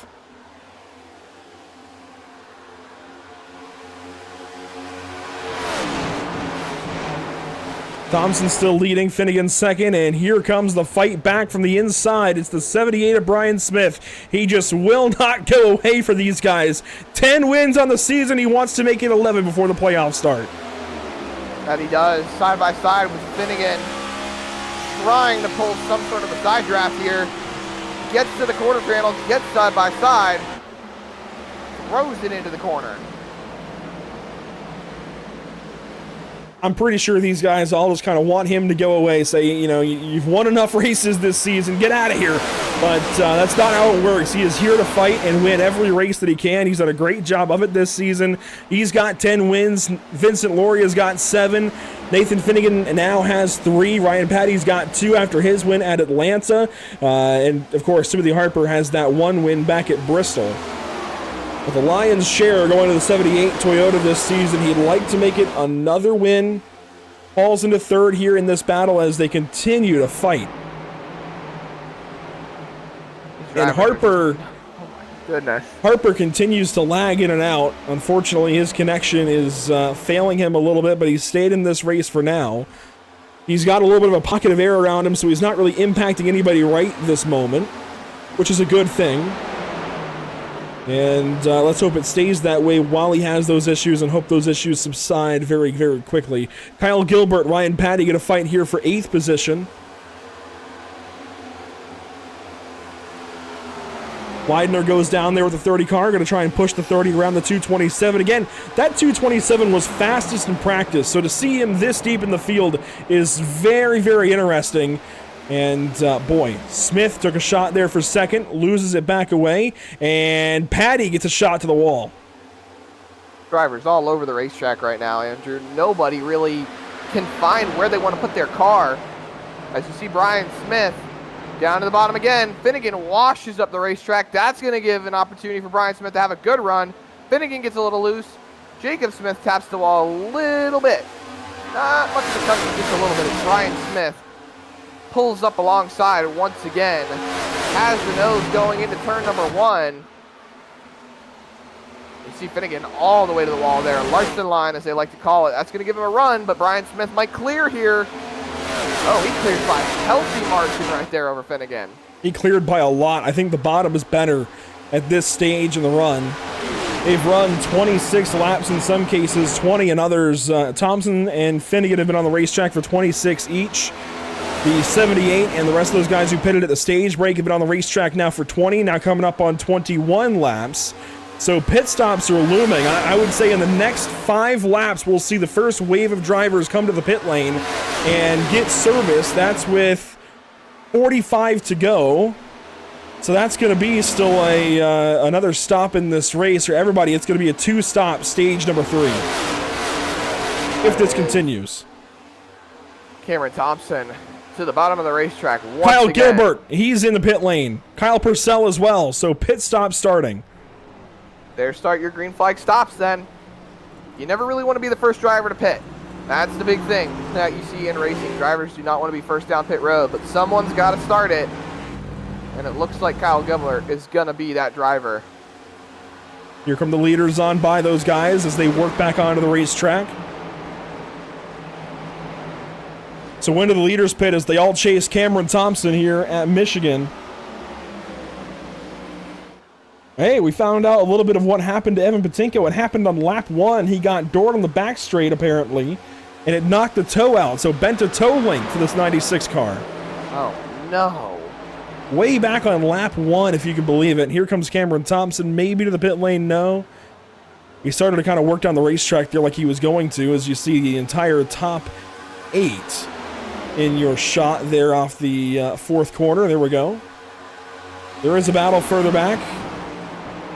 But up front, we got to keep watching these guys, and when they pit, that's going to be important, as we've now hit 29 laps run for these guys who pitted at the end of stage 2 to get all that track position. We're talking about guys like Cameron Thompson, Nathan Finnegan, Johnny Hamby, Adam Ball. All of those guys pitted at the end of stage 2 have run longer on the fuel and tires.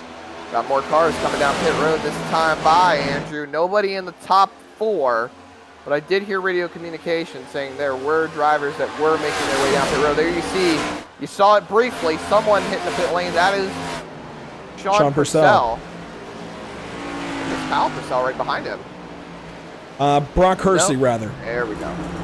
Kyle Purcell is already pitted. Brock Hersey comes in. Bryant Lucas comes in the 60 car. So he's back on the lead lap and in this thing.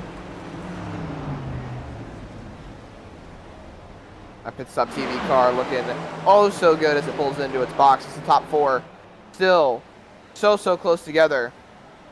Nobody pitting just yet, Andrew. Ooh, that was close between Finnegan and Smith as we see Hamby coming into the pit lane. Just gets it down to pit road speed. And he brings 2 more cars with him. That's Adam Ball and Clemens right behind him. So they are all making their scheduled green flag stops.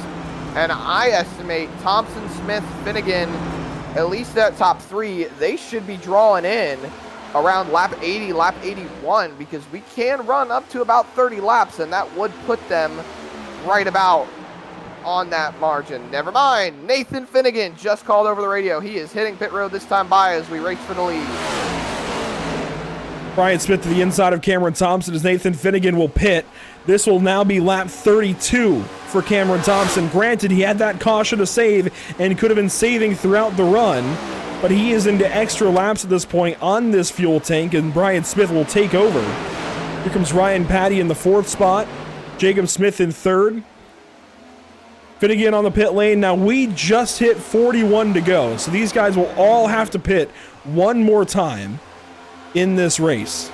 Plenty of racing left here at Michigan. And Thompson, or not, Gilbert.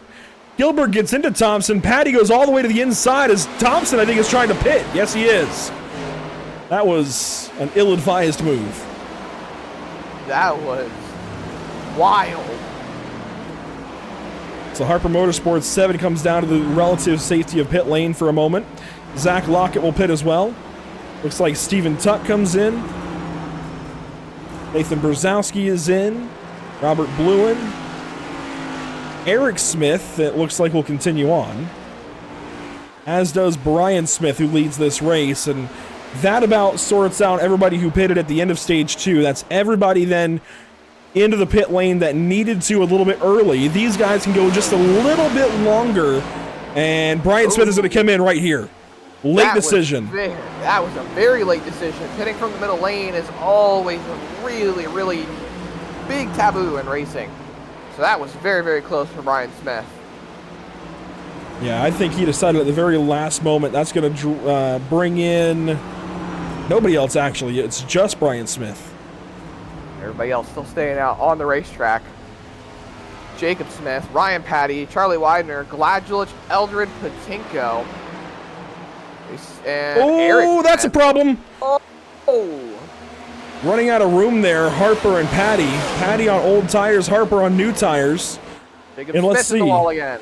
The first car on tires is Kyle Gilbert. He pitted first along with Kyle Purcell, so it makes sense that he's first out there. New tires make a huge difference here at Michigan. Hamby is second on new tires, then Purcell, as Ryan Patty will take over. Brian Smith just coming out of the pit lane. Gilbert has gone on by him. So Kyle Gilbert has jumped our race leader, Brian Smith, so effectively that would make him the race leader at the end of this cycle, as Jacob Smith has just called over the radio that he will be pitting this time by, and he should bring in a couple of drivers with him. Ryan Patty takes over the race lead. He's going to continue to stay out on the racetrack. See Jacob Smith way super hot into the pit lane. Does he get it slowed down enough? I don't know. We're going to check. Well, white flag, Jacob Smith. Yeah, pit speed, 55 miles per hour. I saw 60 there for a second. He's still over it. He knows he's sped, so he's speeding a little more to get down there quickly. He is well over pit speed right now. That's going to be a 40-second hold in the pit lane. Right through his box. And he missed his box. Everything coming unraveled. No. Eldred comes in as well, as does Widener. And we'll see, I think Ryan Patty probably come in this time. Sean Purcell right behind him. Patty has to bail. No. That's the problem, guys. And Patty, wow, is he going to be down to speed? Yes. Wow, what a heads-up move out of the 30. And Ryan Patty actually just came over the race room radio and apologized to Purcell. He was not able to call out his pit. He was having some radio communication trouble, apparently. He wasn't able to call out that he was hitting pit road this time.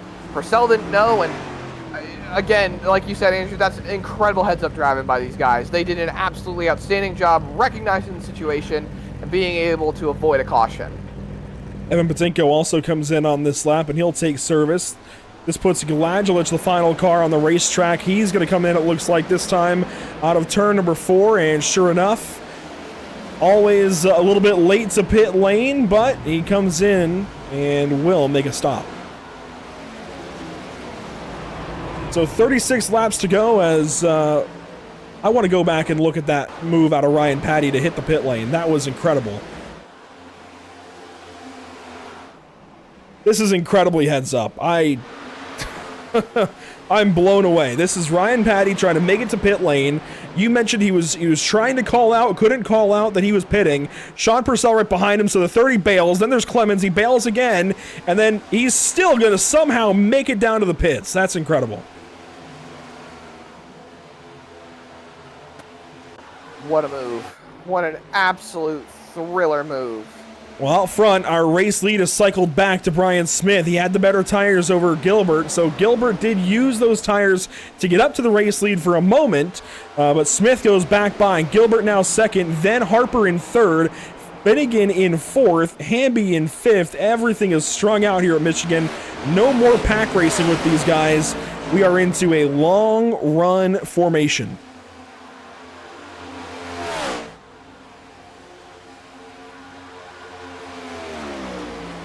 We do have a bit of a pack behind these guys, though. Here we go.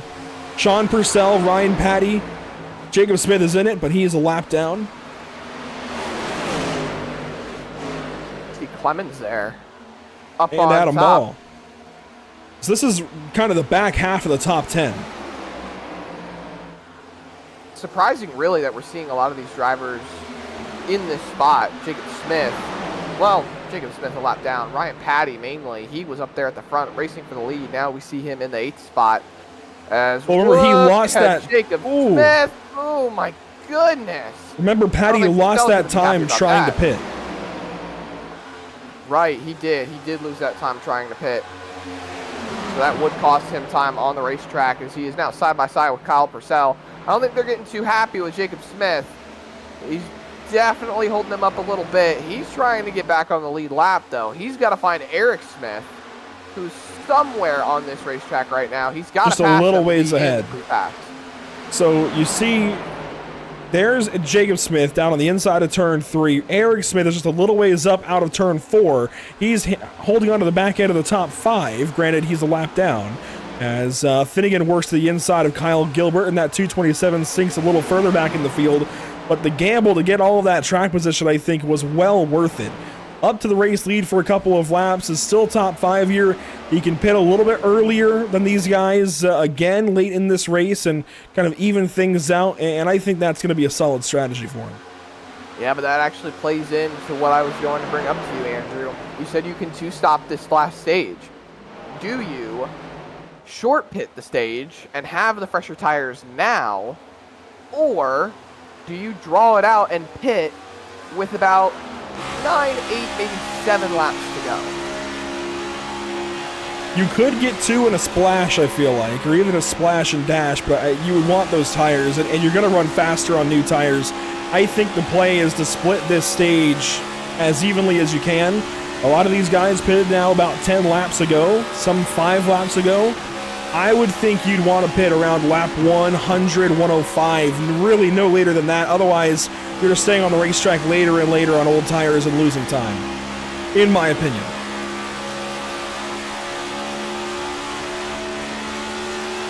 Finnegan giving a shot here to Harper down the front stretch, trying to catch up to Brian Smith.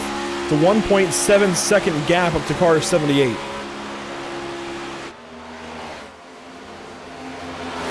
Brian Smith has been absolutely dominant. That 11th win of the season is looking ever so good right now. Well, if we get a late caution here, anything could happen. Don't jinx it, Andrew. You have a habit of saying, if we get a caution, and then all of a sudden the caution comes out as we've got one car heading to the pit lane. Not sure who it was. They just called it out. Looking into that. That's going to be... I'm not sure, actually. I don't see anybody slow. We're doing some battles, though, further back in the field. The Purcells here as... oh, Cameron Thompson's in the pit lane. This is awfully early. He's been on the racetrack for 10 laps, so he's coming in. Is he getting fuel only, maybe? The short pit, like I was saying, Andrew, you can short pit it. You can try to find some way, shape, or form to do it, but I don't know how well it's going to work out with Cameron Thompson, because he was a little bit of a ways back. He wasn't exactly in the top 5. Fuel only. Interesting move. He won't go a lap down, but he's going to lose his track position. He's now got fuel to go to the end, though, and he, in fact, will go a lap down. There goes the rest of the top 10 on by him. I'm not sure I like that pit call, but we'll see if it works out. Bold strategy for sure. But Nathan Finnegan, Timothy Harper, they have lost touch with the race leader even more. They've fallen back outside of 2 seconds. The car 78, so the 78 is pulling away big time. There you see second and third, Finnegan and Harper. They are now solo. Hamby in 4th, Gilbert in 5th. Thompson, I believe, pitted out of the top 5. I mean, he was up there for sure. And he was. I want to talk about this guy, though, Johnny Hamby. We have seen him only a handful of times this season. To show up here at Michigan today and run as solid as he has, he's been up front just about this entire race. Started 9th, as high as 2nd, runs in 4th. Yes, he's been as low as 17th at one point, but I believe that was after pitting at the end of stage 2. He has been a lot of fun to watch in this race, and I think will be the rest of this race as well, as he's in a really solid position to get 4th place right now. Could be in a spot to win this thing if the cards play out the way he needs. And he could. Hamby's not really someone we have seen up in the front as Timmy Harper heads to the pit lane. I'm telling you, Andrew, the short pit seems to be the way everyone wants to go. Wow, and he's taking tires with it too. I think this is too early. He takes right sides, is down and away, so right sides and just a little bit of fuel. These guys know you only need a splash, so I think we're going to see a lot of right side only pit stops. Very interesting. He came in that lap alone, it looks like. But he's going to be well ahead of Cameron Thompson. Harper is 21st down the backstretch on the lead lap. There's the race leader behind him. Thompson is much further back. He's in 1 and 2. And Thompson had a faster stop. So that is a big swing.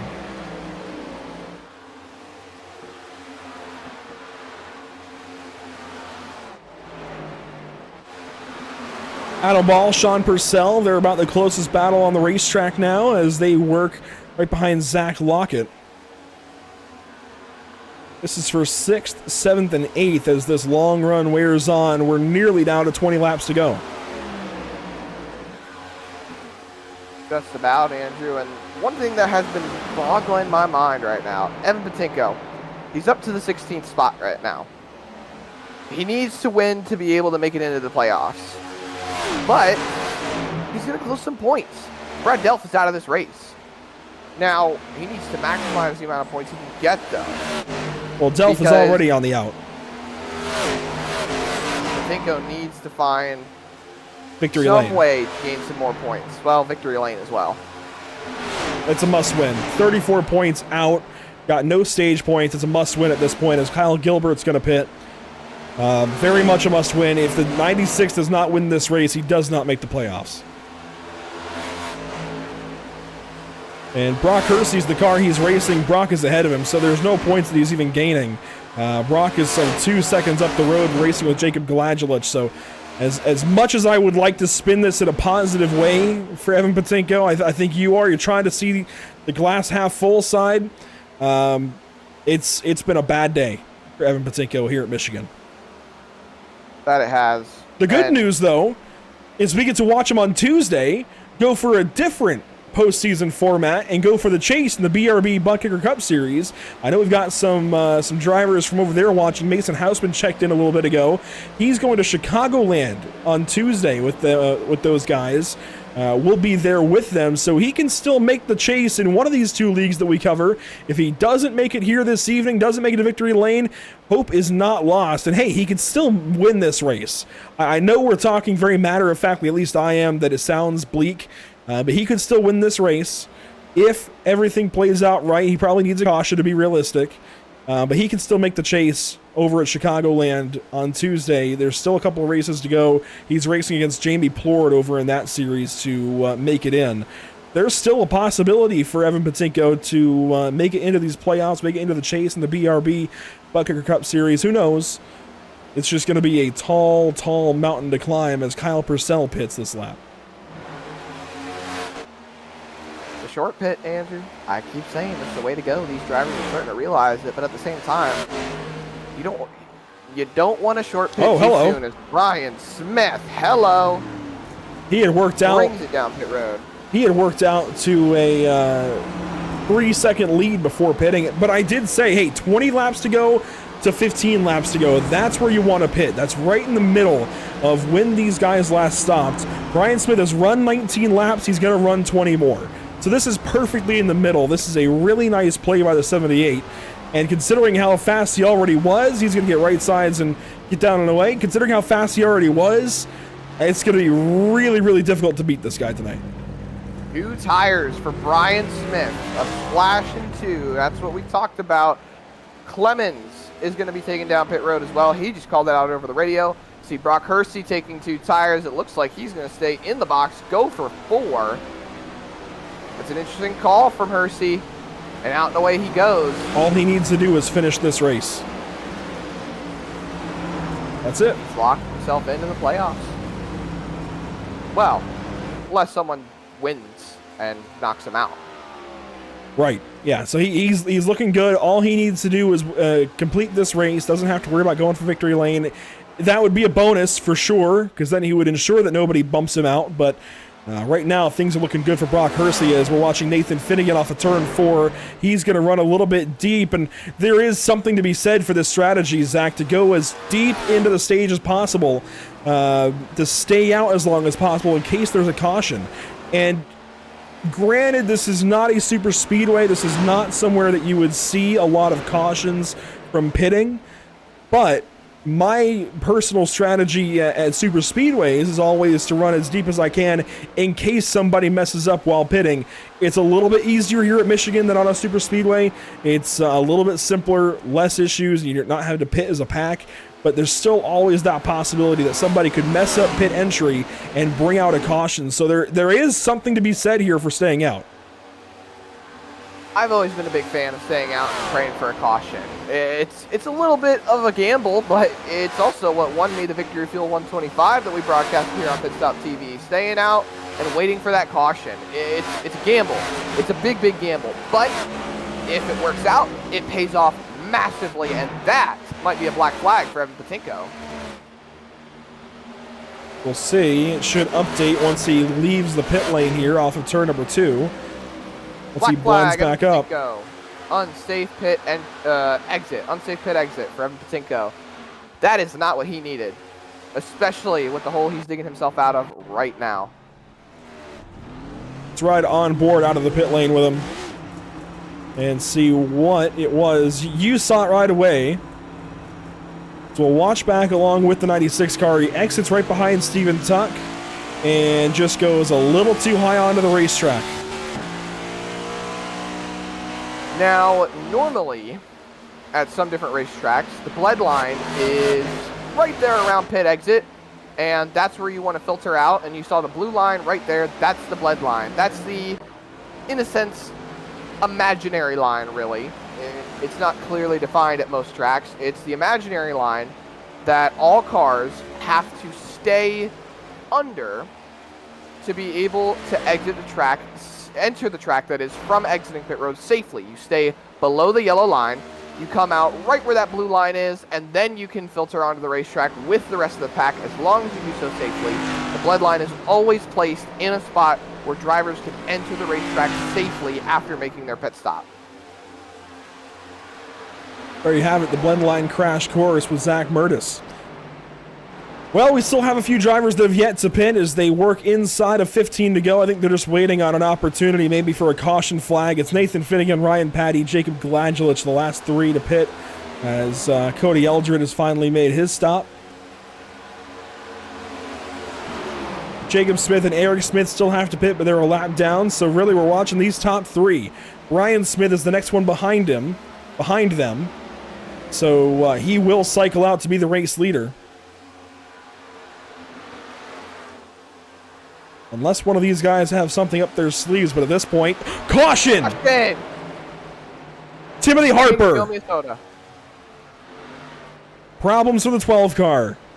And that is the caution Finnegan and company were waiting on.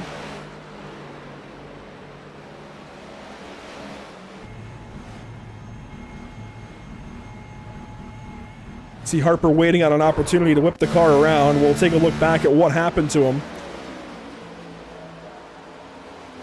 Was inside, well, he was going to cycle out to second if everything went right, and whatever happened here didn't happen. It's a little bit free and just loops it. Just kisses the outside wall.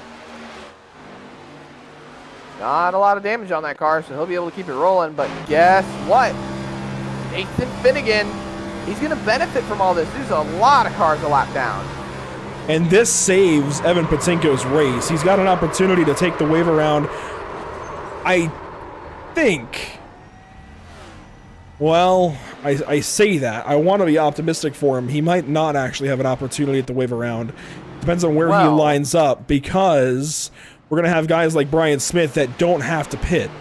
The thing is, though, all of these drivers are going to stay out and take the wave around, but one driver is going to get the lucky dog, and that is going to be Charlie Widener.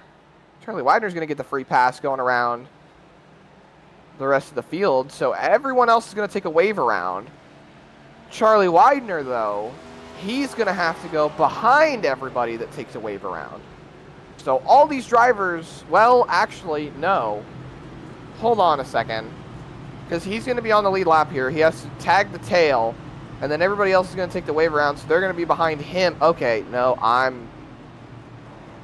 lineup math is well, really okay, so Brian Smith pitted. We're talking about Evan Patinko here. We did have a couple of cars stay out, those being Hamby, Gilbert, and Ball. Oh. That's going to hold a lot of these cars behind the pace car, including Evan Patinko, I believe, and yes, he's going to be held a lap down. He will not have an opportunity to take the wave around. The good news for him is we're going to have 10 or so laps to go, and we're going to bunch the field back up and send them racing at a place where we could very well see some cautions. So we've got 12 cars on the lead lap. This is an interesting strategy because now look at it this way. You've got Hamby staying out on the racetrack, taking the lead, and Gilbert right behind him. Say we get a quick caution, they'll pit, take their tires, and well, look at it. This is the way that my brain is working with it right now. These drivers stay out. We go about 5-6 laps. We get a quick caution. The caution comes out. They pit. They take their tires. Guys like Nathan Finnegan, Brian Smith stay out because they already took their tires. You've got the rest of the field already a lap down, so you've got a lead lap car staying out, still trapping the field a lap down, so they don't lose spots, and they have fresh tires. I love that we get to have these back and forths, because I think if these guys wanted or had tires, they would have pitted. Hamby has been on the pit lane 4 times. Gilbert's been on the pit lane 4 times. They each took 4 the last time they pitted. I think they're on their last set. Adam Ball, he's been on the pit lane 4 times. I think he's on his last set. Ryan Patty finally pitted for the 4th time. Brian Smith is the interesting case here. He actually, what he might have done, and Zach, this is where you're going to answer a question of mine. If you take right sides, does that leave the lefts able to be used later on? Yes, it does. Left so Brian Smith still be used. Brian Smith just came back in for his left side. That's what he did.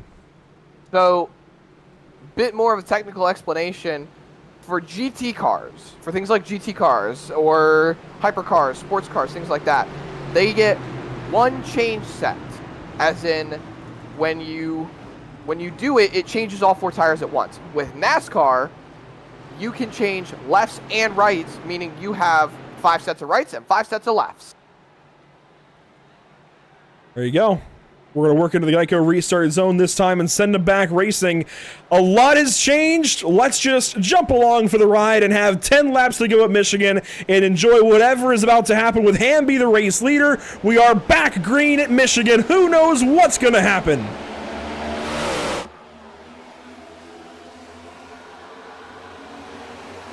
Hamby, a big restart. Here comes Ryan Patty right through the middle. He goes down to the bottom side of Kyle Gilbert. He has got brand new tires. Gilbert sideways, and he's in the wall hard.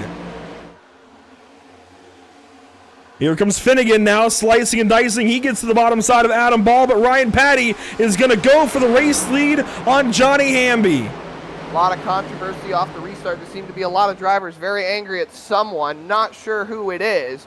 But the fight up front right now, Brian Smith side by side with Hamby for second. Draws a huge side draft. He might turn him around with how close he's getting, but Brian Smith knows how to get it done. He's still side by side for second, throwing it into the corner. Now he's going to draw alongside Patty for this race lead. Still working on him. He might clear him. Yes, he will. Brian Smith clear for the lead, blocking all the way down the back stretch. Patty back up top, back to the bottom, side by side going into 3. What great racing out of these guys. Patty all the way to the bottom side. Doesn't have to worry about using these tires. You see the 78 get a little free. Patty does too. They're both loose. Patty's in the wall. Here comes Johnny Hamby with a run on them both. This race, you thought this would be over. Here comes Finnegan. Finnegan right on through, fastest that time by, and he's going to split the gap for second place. He has been the strongest driver to fight the 78 so far this evening. If anybody's going to beat Brian Smith, it might well be him. He won stage 2 on some great tires. He's going to have a run here to turn 3, send it to the inside of Brian Smith and try to take this lead away. Call it a little bit of a personal opinion, but I think Finnegan's been the greatest driver right now on the short run. Contact for the race lead. Patty tapped the wall. Brian Smith got a little loose trying to avoid it. He tapped into Finnegan. Finnegan draws back a little bit towards Patty. You see Patinko come up and hold on. That is Patinko, if I'm not mistaken. Yes, he's a lap down. He started up with these guys because of how many wave rounds there were. Side by side, we stay for the race lead. 7 laps to go the last time by. Patinko might try and get a lap back the hard way. Jacob Smith just came out of pit road. He's going to fall in right in front of the leaders. This could play a factor. That's going to give these leaders a draw with the draft off of Jacob Smith. But 3 wide. 3 wide almost. Patty tried to find the hole. Brian Smith, he gets into the wall now. You've got Finnegan drawn down to block Patty. Now side by side still for second. He's going to catch a draft off of Jacob Smith. Oh my goodness, Andrew. We've got 6 laps to go. Patty looks inside. Almost makes contact with Finnegan. Might get a arrow loose. No, keeps it straight. Finnegan and Patty took 4 tires in that last stop. It makes sense that they're leading this race. Crashing in the back. It's a 24 car involved, along with the 60 of Bryant Lucas in the wall. Oh, no. But guess who that's going to save, Andrew? Evan Patinko. Yes, he's going to be the lucky dog. Right as Brock Hersey has trouble. Oh, boy. Perfect timing, really, for these drivers. Well, not for Brock Hersey, but perfect timing for Evan Patinko. He's still in this race now. Let's see what happened, though, between Robert Bluen. That's a lot of moving around. Ooh, Robert Bluen, Brock Eric Hersey, Smith. Bryant Lucas. And we'll have to watch that back. I think Lucas was accounting for Bluen on the top side and tried to stay lower. And Hersey was there. Let's get a better view of this. So yeah, Bluen's slowing down. Lucas tries to go middle. And Hersey was there. He wasn't expecting it. He came up the racetrack and they make contact. Well, Andrew, now we've got drivers deciding whether or not they're going to come down pit road. This could make for some interesting strategy calls. We take a look at the front of the field. Or, excuse me, we take another look at it. Replay one more time. Yeah, through the middle. It's just ping pong right there for Bryant Lucas. And he just skids into the inside wall. Unfortunate damage there. Now we'll come back up and get the front of the field under caution. Nathan Finnegan leading the way. He stays on the racetrack. There goes Patinko getting the lucky dog. Who knows? He might just be back in this race for the race win. It's going to take a lot because he is going to start rear of the field as we get closer to... Oh! Hello! Ryan Patty just hit the wall. Did you see that? Huh? I did, but I don't really believe it. He just Watch right goes here. straight on. Wow.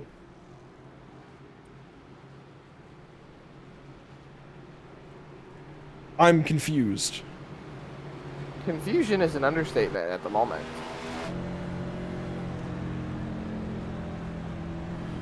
It's like he tabbed out of the sim or something, because he just coasts up there. That might be exactly what happened. He might have tabbed out.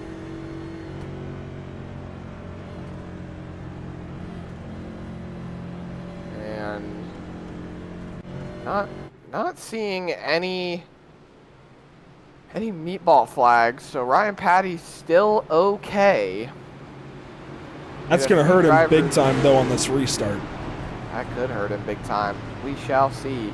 We had a few drivers stick to the pit lane. Cody Ellerid, he stayed out. Sean Purcell stayed out. Zach Lockett took to the pit lane from what it looked like.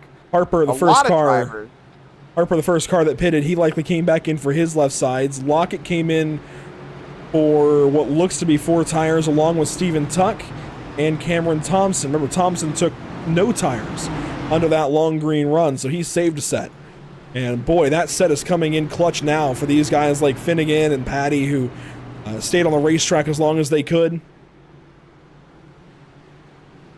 Yeah, a lot of drivers were able to take a wave around last time by, so now we are back up to 20 cars on the lead lap with the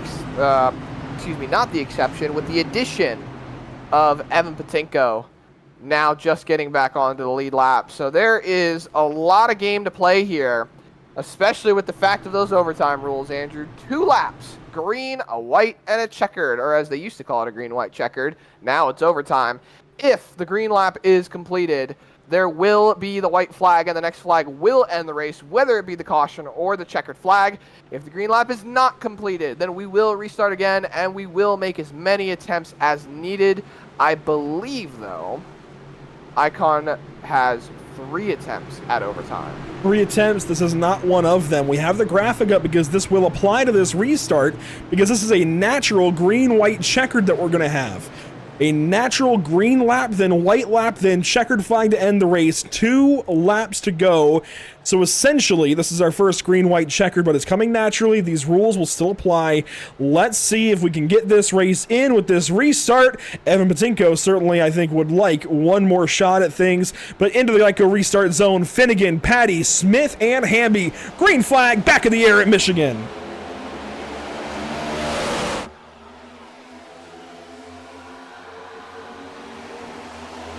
Big restart out of the 6 car of Finnegan. You see the 78 and 30 side by side. That's Brian Smith inside, Ryan Patty outside. They door bang out of turn 2. Patty gets the wall. Patty is definitely hurting with that damage on that race car. He did not get a good start at all. Draws all the way down to the bottom, hits the wall again. Trying to block Brian Smith. He comes across the nose.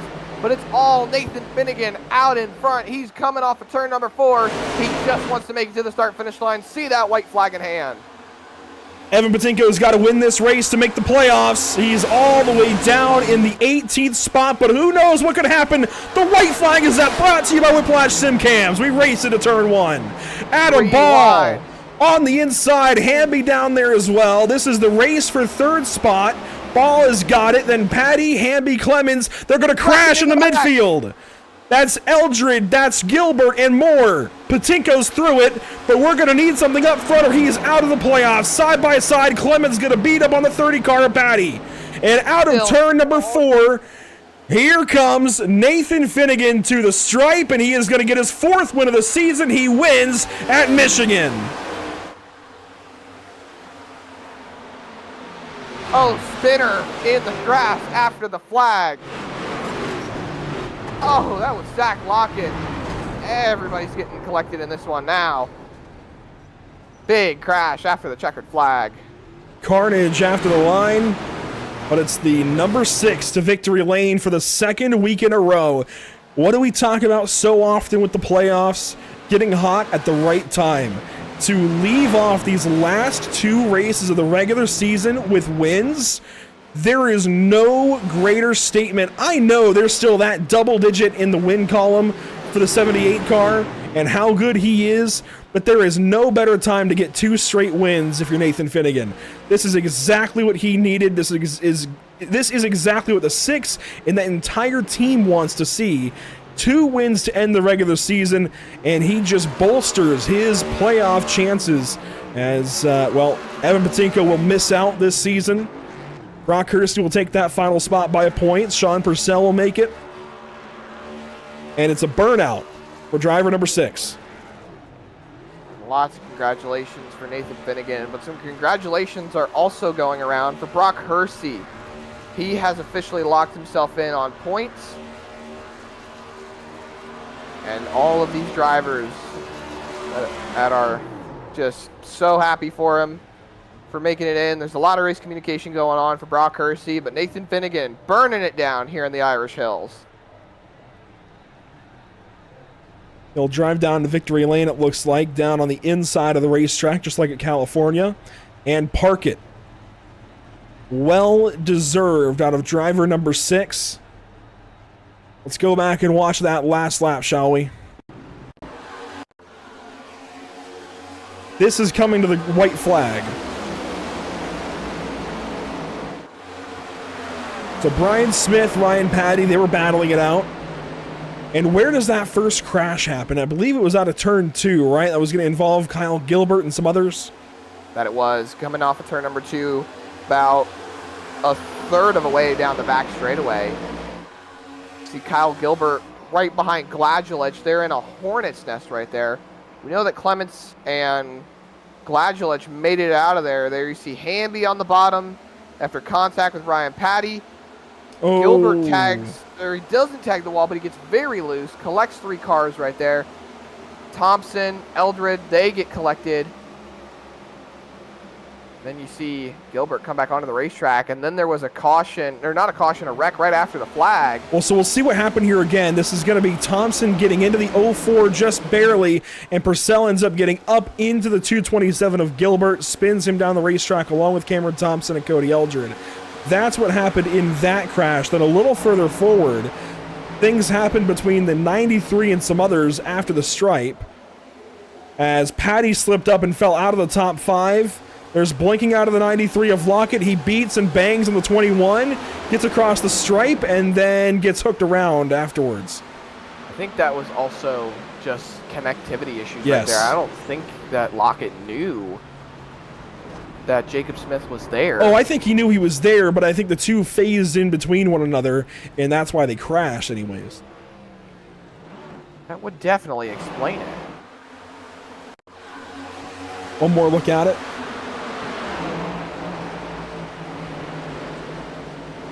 Sean Purcell saying there was a little bit of netcode in his incident. That makes sense. And here's Lockett blinking to the line right at the very last moment. He'll be credited with 7th. Jacob Smith comes back to 8th. You can see they're inside of one another. And then when they come back and make contact again, that just shoots the 93 down the racetrack, then back up in front of Brock Hersey, Robert Bluen, and so many others. Widener piles in. Gilbert piles in after the fact. And that is that. But what a win for Nathan Finnegan. Coming from behind in this race. I mean, he was strong. I know he won the stage, but Zach, he wasn't looking like he was going to victory lane for a large part of this thing. Excuse me. Got the whole broadcast without water. That's not advised. But Nathan Finnegan wins this thing, Zach. He does. Brian Smith, Adam Ball, Joshua Clemens, and Johnny Hamby, they make up your top 5. Jacob Gladwell, Zach Lockett, Jacob Smith, Kyle Purcell, and Ryan Patty. They bring it all in for a top 10 finish. One driver I want to credit, though, is our Pit Stop TV car, Bryant Lucas. He finished 13th, Andrew. He brought it back a little bit after getting involved in a couple of wrecks. He still managed a 13th place finish. There you see it. Sean Purcell, Timmy Harper, Bryant Lucas, Evan Patinko, 14th. One spot in front of Brock Hersey. That's not going to help his playoff hopes. He needed to win tonight, and it's unfortunate that he wasn't able to. Brock Hersey, 15th. Stephen Tuck, Cameron Thompson, Robert Bluen, Kyle Gilbert, and Cody Eldridge, your top 10, and then only 6 cars left of your 26-car field. Nathan Brzezowski, Eric Smith, they all end up 1 lap down. Hanover Fist as well. Charlie Widener ends up 3 laps down. Charles Woods, he ends up 76 laps down. And then Brad Delph, you saw him get involved in a wreck early on with Bryant Lucas. That knocked the toe out of that rear end, caused him to crab walk, and pretty much ended his day incredibly early. 98 laps down almost this entire race. Unfortunate for Delph. He was below the cut line as well. He needed a win. Just looking at your playoff grid right here. Sean Purcell, 49 points above. Brock Hersey, 34. Evan Patinko finished 1 spot in front.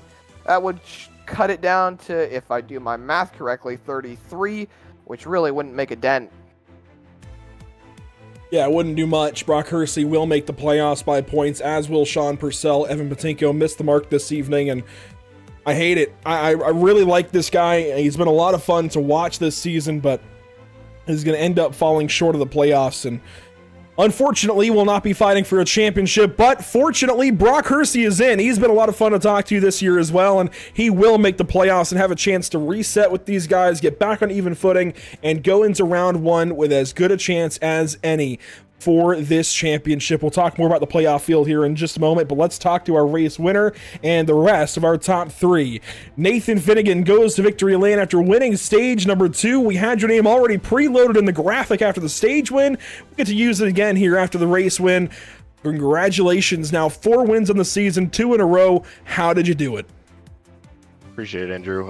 Yeah, I mean, my gosh, that caution could not have come at a better time. We pretty much made our bed in terms of strategy, with the 78 being 4 seconds up on us on the field, and he came a lot earlier than I expected. And then at that point, was going to run it till empty, and we were actually 1 lap away. The next time by, we were actually going to be pitting. So, kind of took a chance, rolled the dice, and I think this is the first time all year where we've tried to play that strategy, and it actually worked out. But yeah, big shout out to Brian for just absolutely just schooling the field tonight. He definitely had the race car underneath him, and Adam with an awesome team 1-3 finish. So Yeah, it all finally worked out for you and your team, and this is a fantastic way to end the regular season as well. 2 wins in a row. There's no better time to get hot than going into the playoffs. Maybe the last round of the playoffs would be nice too, but you've got to get there first, and this is a great way to roll off into round 1, right? yeah, I mean, it's as they say in real life too, just got to peak at the right time and name the games to get in, and once you're in, just it's a brand new season and go from there. And yeah, I mean, maybe I should have got a new paint scheme a long time ago. The Kodak number 6 has been nothing but good fortune for us so far between Richmond and now tonight. Big shout out to Waylon and Dark AIS Digital for the scheme, and yeah, depending on how the rest of the season goes, we might be coming back for some more. Might have to keep those new paint schemes loaded and ready to go for whatever things start to go the other way, but who knows?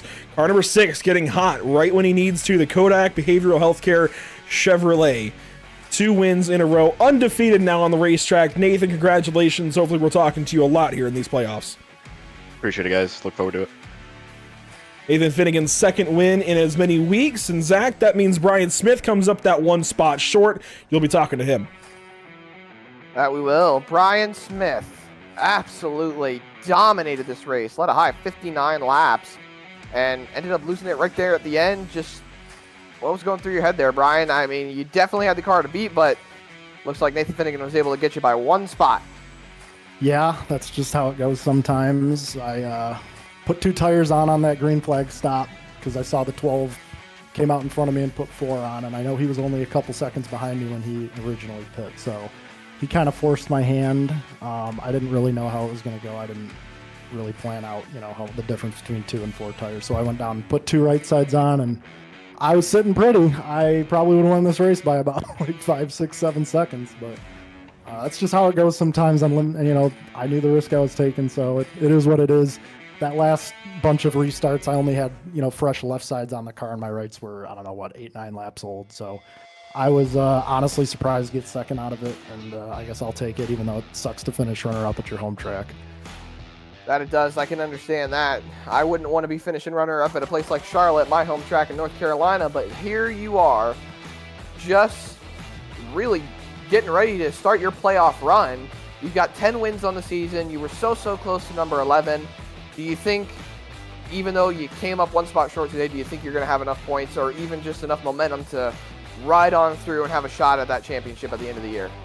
Honestly, the only thing I'm worried about is that first round with 2 plate tracks in it. I hate plate racing, so I have a feeling I'll be falling back on some of these bonus points, that I've built up over the year. So we'll just have to see how it goes. I hate racing at Daytona. I despise racing at Atlanta. I'm pretty good at Darlington, but I know Patty had me in the spring, so if I could just make it through the first round and get to some road courses in the next 2 rounds, hopefully I can continue the road course sweep I've had going on the year and keep advancing that way.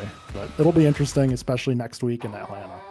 Well, 2 plate tracks to start off the playoffs is definitely not something anybody likes to see, but some do. So we wish you the best of luck, and I think you're going to have a good shot to make it through. So keep on pushing. You got a great race car every single week, and I hope I see you moving through those playoffs. Good luck, and congratulations on your 2nd place finish. Yeah, thanks, Zach. Good job at the broadcast tonight, guys, and shout out to everyone watching. So have a good one. Brian Smith, your 2nd place finisher on the night, and I don't think we expected to be talking to him in the 3rd place spot, Andrew, but Adam Ball brings it home. 3rd place tonight. That he does. Adam Ball comes home 3rd place, and it's been a while since we've seen this 19 up front this often, but Adam, a 3rd place now. We've been talking to you. This is the 2nd week in a row we've talked to you, I believe, now with the 19 Chevrolet. How in the world did you work that restart to your favor to go 3rd place here at Michigan? I was hoping you'd be able to tell me, because all I know is I just avoided the other guys and drove to the front. Well, as low as 21st this evening. You started 16th. You had a interesting trip, it sounds like, to get to this position. But how does this shape you up for the playoffs now? A 3rd place right when you need to get it, right when you need to have that momentum going into the round of 16. Yeah, we've been having some really good here weeks last month or so. So it feels really good going into the playoffs. I think I can get through the first couple rounds, and who knows what can happen. We can luck into a win or something, and we'll see how it goes. is there a track in these playoffs that you feel is best suited to you? I can bring the schedule up if you need. Is there a track on the right side of this screen that you feel like is best for you to try and get a win and advance yourself through one of these rounds? Well, Daytona's always, who knows what's going to happen, and I did tend to do well at Daytona and Talladega. Either one of those is always good. Beyond that, Kansas, I've run well there. So we'll see what happens. Road courses, definitely not, but we'll just try and keep it on track there and do what we can.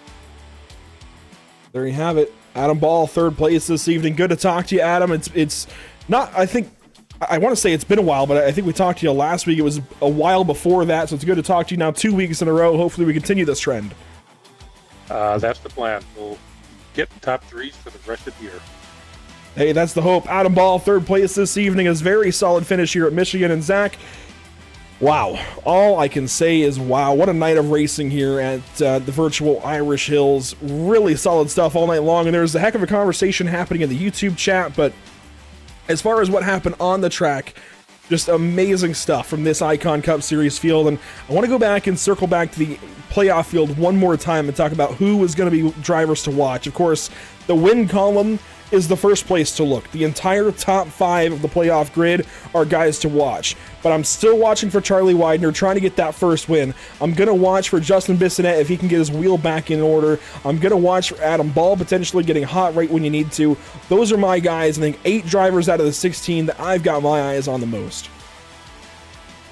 I would say I got my eyes on Brian Smith, Vincent Loria, Nathan Finnegan, and Ryan Patty. That was first top 4 right there. Finnegan now win number 4 on the season. I think all of those drivers have massive amounts of momentum. They're the ones you see up at the front the most from what it looks like, and I think they got the momentum to ride with. I think that they are going to be in the best spot moving forward. And just to remind all our viewers that this is not a win and you're in system. These drivers have to maintain their points totals throughout the course of the playoffs, and then we get to the last round, which is a round of 3 rather than one race all by itself for winner take all. So they've, like I said already, they have to maintain their points totals. They have to be consistent. They have to stay up front. So I'm just looking at the guys that have been up front the most. There's a lot to keep track of as we roll into the Icon Cup Series playoffs. That's a preview of the playoff field as we roll into Daytona International Speedway next week. Daytona, always a fun place to go to. That's going to start off the chaos of the round of 16. Next up for us, though, here at Pit Stop TV, we head to Chicagoland with the BRB Butt Kicker Cup Series. Then it's out to Oxford Plains for the 1-8 Racing Media National Tour Oxford 250. It's going to be a lot of fun. The Yacht Club Soda Oxford 250. Got to get that one in my brain, Zach. But a lot of great racing all across this very busy week of racing for us at Pit Stop TV. We've got Chicagoland Tuesday night, a very important points round for the BRB Bucket Cup guys. They just went to Eldora last week. Then we have qualifying and heat races for the Yacht Club Soda Oxford 250 on Wednesday. Then we have the Oxford 250 on Thursday. And then on Sunday, we go racing at Daytona to kick off these Icon playoffs. That we do.